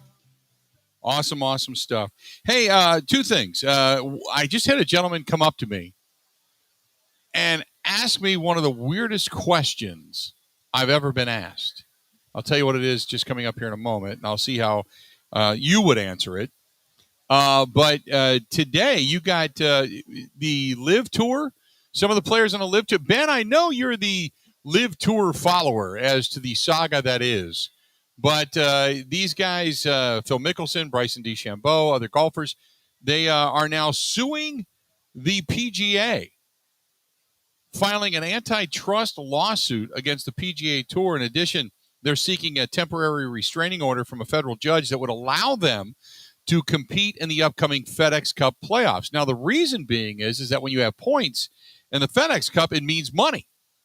And by the PGA saying you are no longer allowed to be a part of this tour, they are seeking, because that's what they want, is if the Live Tour becomes a ground for FedEx points in the FedEx Championship, then they can still play in the Live Tour and still be relevant in the world rankings. Correct me if I'm wrong.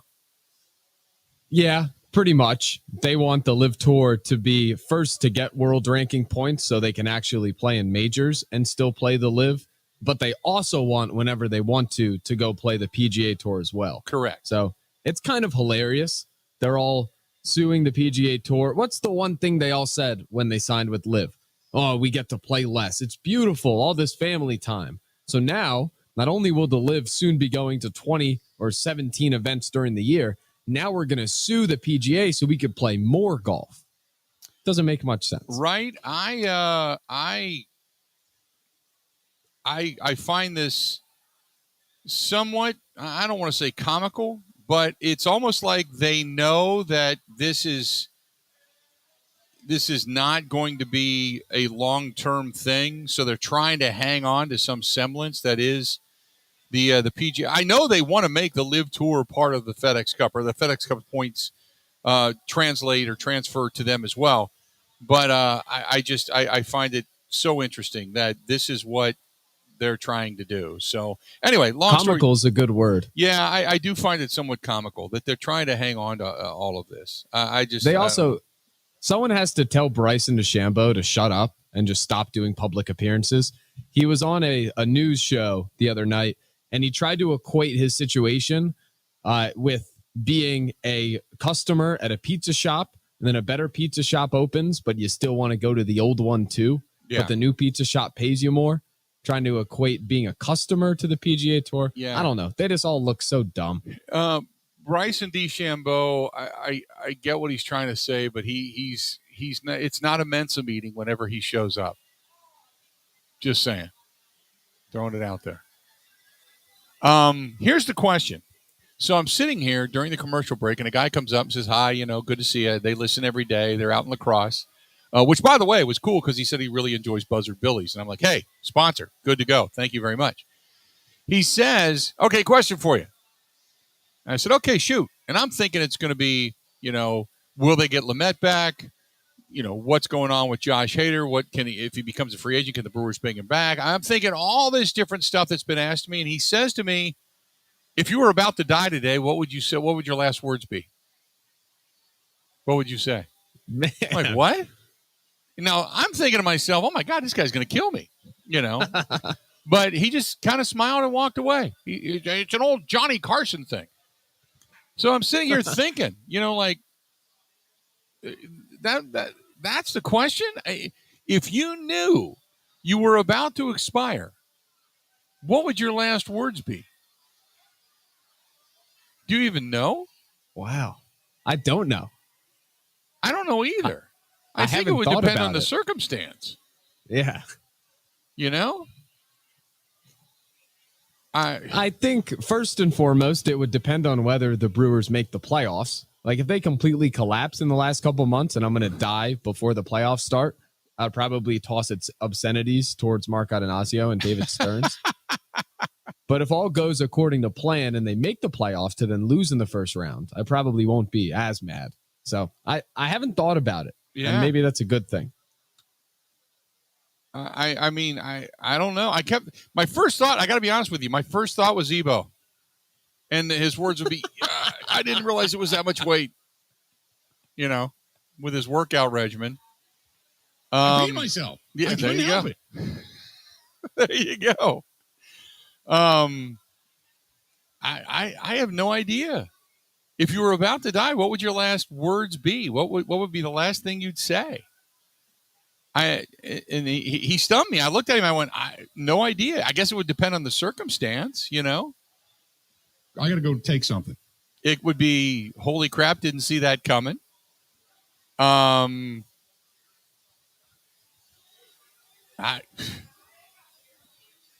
don't. You could always get into the sentimental side of things. Here I come, mom and dad, or dogs, or whatever it is you have. I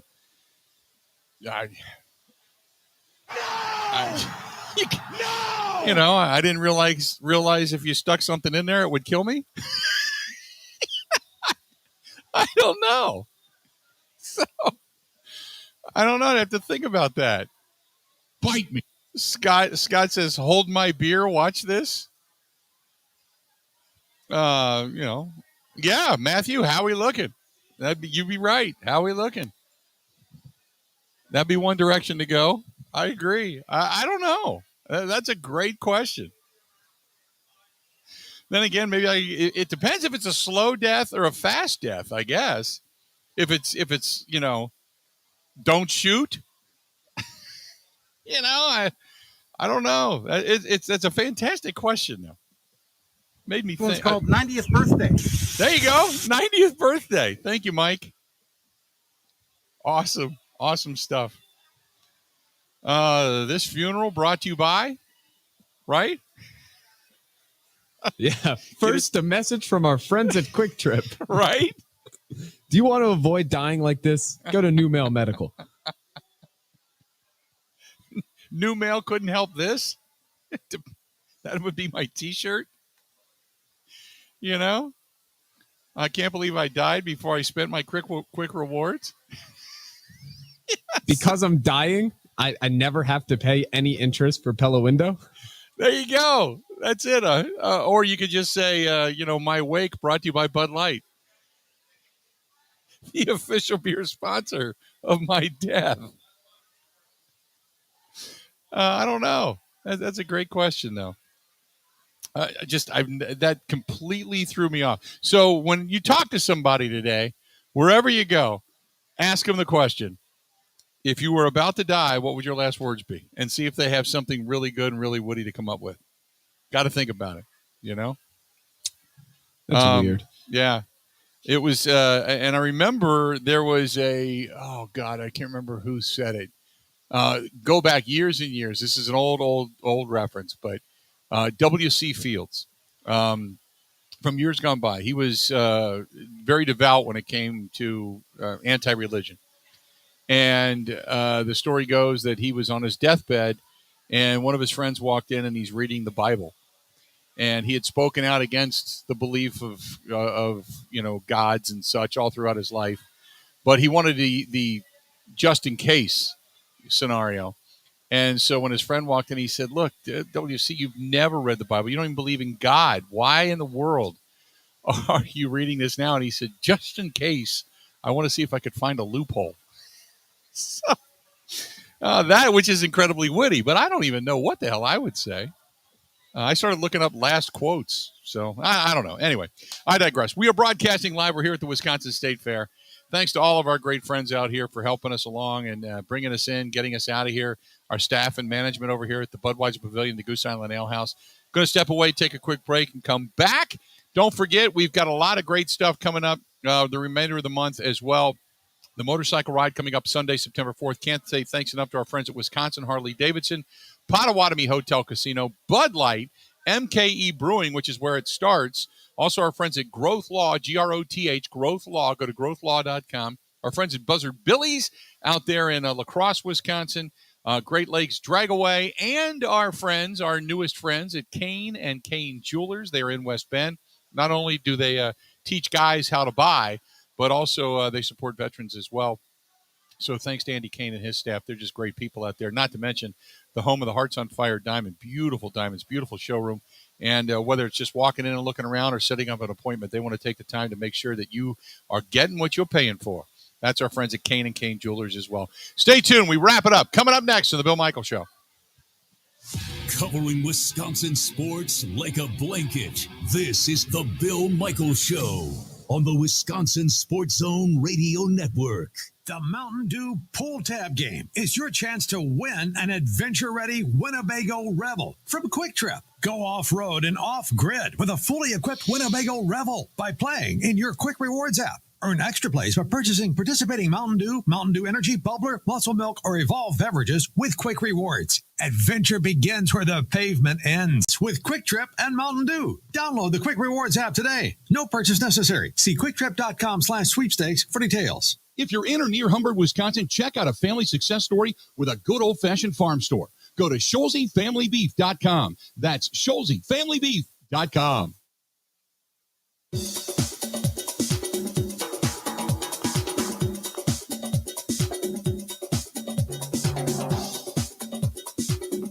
Bill Michaels will resume in 3 minutes.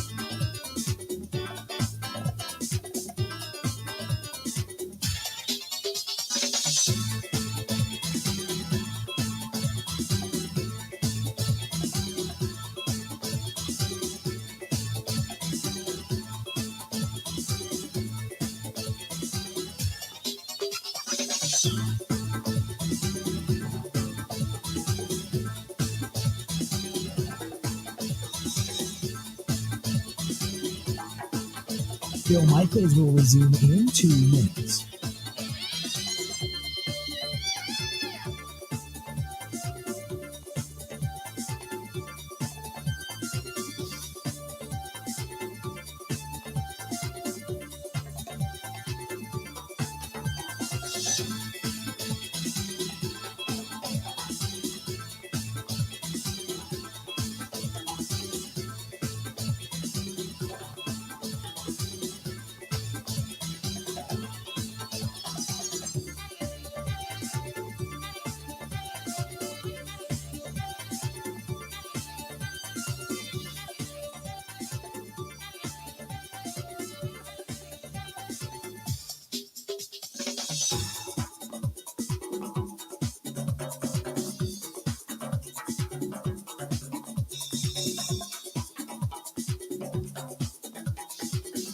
Bill Michaels will resume in 1 minute.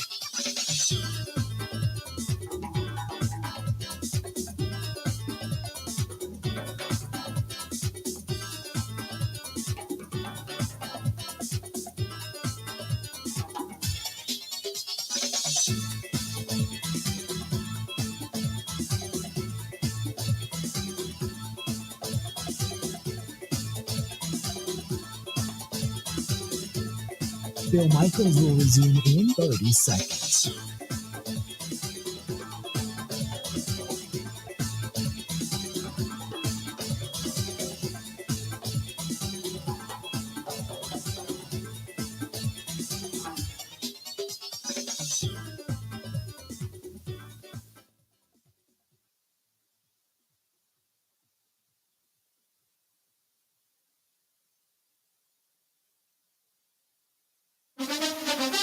Now, a training camp update. In Green Bay, here's Mike Clemens. The Packers continue to have practice in pads. How's the offense look so far this week? Quarterback Aaron Rodgers spoke at his locker after practice. I think it's kind of gone how we thought it would go. Defense has been giving us some issues up front. There's been some days where we've ran the ball really well. I thought, we had a couple good periods yesterday, one-on-ones. I thought looked really, really good for us. I love doing one-on-ones, and it's good for our young guys to go against veteran guys like we had matched up yesterday.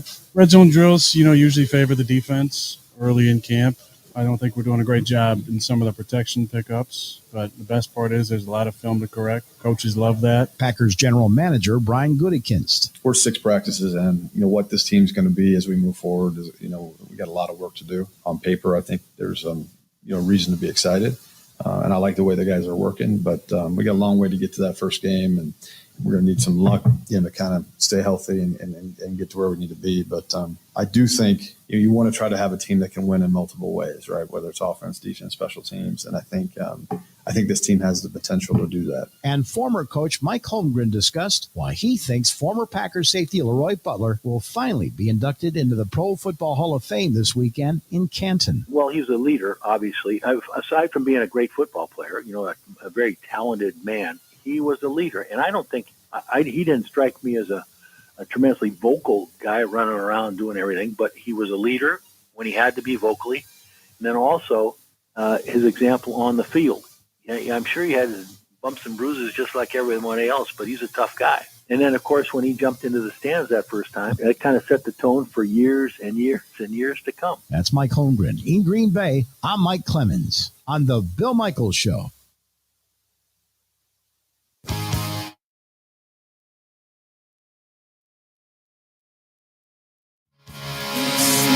Welcome back. Final segment of the Bill Michaels Show before we get out of here. Oh, boy, we kind of opened the door. Every now and then, I should have done this earlier. I wish he would have asked me the question a little bit earlier. And we were broadcasting live day one of the Wisconsin State Fair. We're at the Budweiser Pavilion inside the Goose Island Ale House. Don't forget, they have a special keg tapping coming up at 3 o'clock this afternoon. If you're going to be out here at the Wisconsin State Fair, otherwise they do it each and every day with different brews and different selections and different craft brews. But that's going on here today. And then so many other good things I'll run through real quick. But so final words. So, Ben, you're going to like this. I'm going to save what I think is the best one for last because this is up your alley. By best, I mean that you'll appreciate. So a gentleman just a couple of minutes ago came up and said, he's talking to me, and then he said, hey, if you were to die, what would your last words be? What would your last memorable phrase be? And I'm like, I have no idea. It kind of left me dumbfounded. Dirk in Middleton writes, Aaron Rodgers, he would say, quote, that fell out of me too. After the Poncha cleanse, I can only assume. I like that. Creative. Leon in West Dallas says, great counsels would say, it's going to be, and that's it. That's good. I like That's that. Good.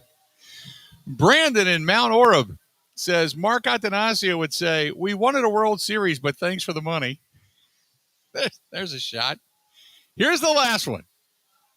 I think this was written specifically for you. Eddie in Middleton says, Paul Christ, we all go, but it's a team thing while you move around from this and that, but it's good. That's good. Well, the I great like thing that about one, being too. part of a team is it's made up of a bunch of individuals, right? I don't agree with, there's no I in team. I think the I is the best part of the team. It's a team is cool because it's made up of all sorts of individuals, but there is something greater than yourself, and that is the team. There you go. That's it. So when that came across, I thought, oh, that's a beautiful thing. That's a beautiful thing. There you go. Coming up tomorrow on the program, going to be back at it. We're going to be broadcasting live back here at the Wisconsin State Fair, day 2 of the fair. But if you're coming out tonight and you're going to come by, don't forget that this is one of the Sporky finalists at the Budweiser Pavilion. They've got the Flaming Hot Cheetos Chicken on a stick. So don't forget to pick that up. So today, coming up at the fair, you've got over at Big Sky Country, Jim Gaff and the Wild Coyote Tales, Don't forget at the Bud Pavilion, you got Madison County, Bella Cane, back-to-back. Madison County starting at 3, Bella Cane starting up 7:30 tonight. Over at the Camp Bar, our good buddy, friend of show, Miles Wangren Band coming up tonight, 8:45. You got the First Wave over at the Charcoal Grill Roadhouse. You still got after hours tonight at the Double K Ranch. And Knuckleheads, Boot Jack Road going on this evening. Bobby Friss at Saz's coming up tonight. The Now coming up at Tavern on the Park. So a lot of good acts, a lot of good band. Rebel Grace at the Sports Bar and Grill tonight as well, if you want to catch them. So a lot of great acts, a lot of good stuff going on tonight.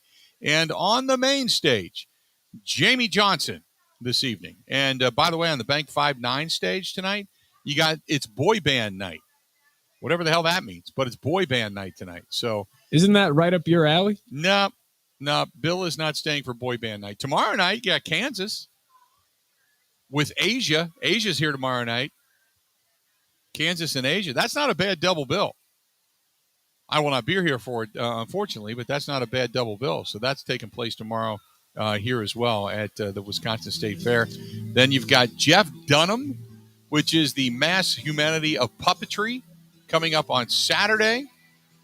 DJ Shauna, also at the Bank 5-9 stage on Saturday night as well. So that'll be kind of a house party. So that's it. Day one is in the books. We're back at it again tomorrow. If you're coming out to the Wisconsin State Fair tomorrow, come by and say hello. We certainly would appreciate it. Packers continue a training camp. Brewers right now up 3-1.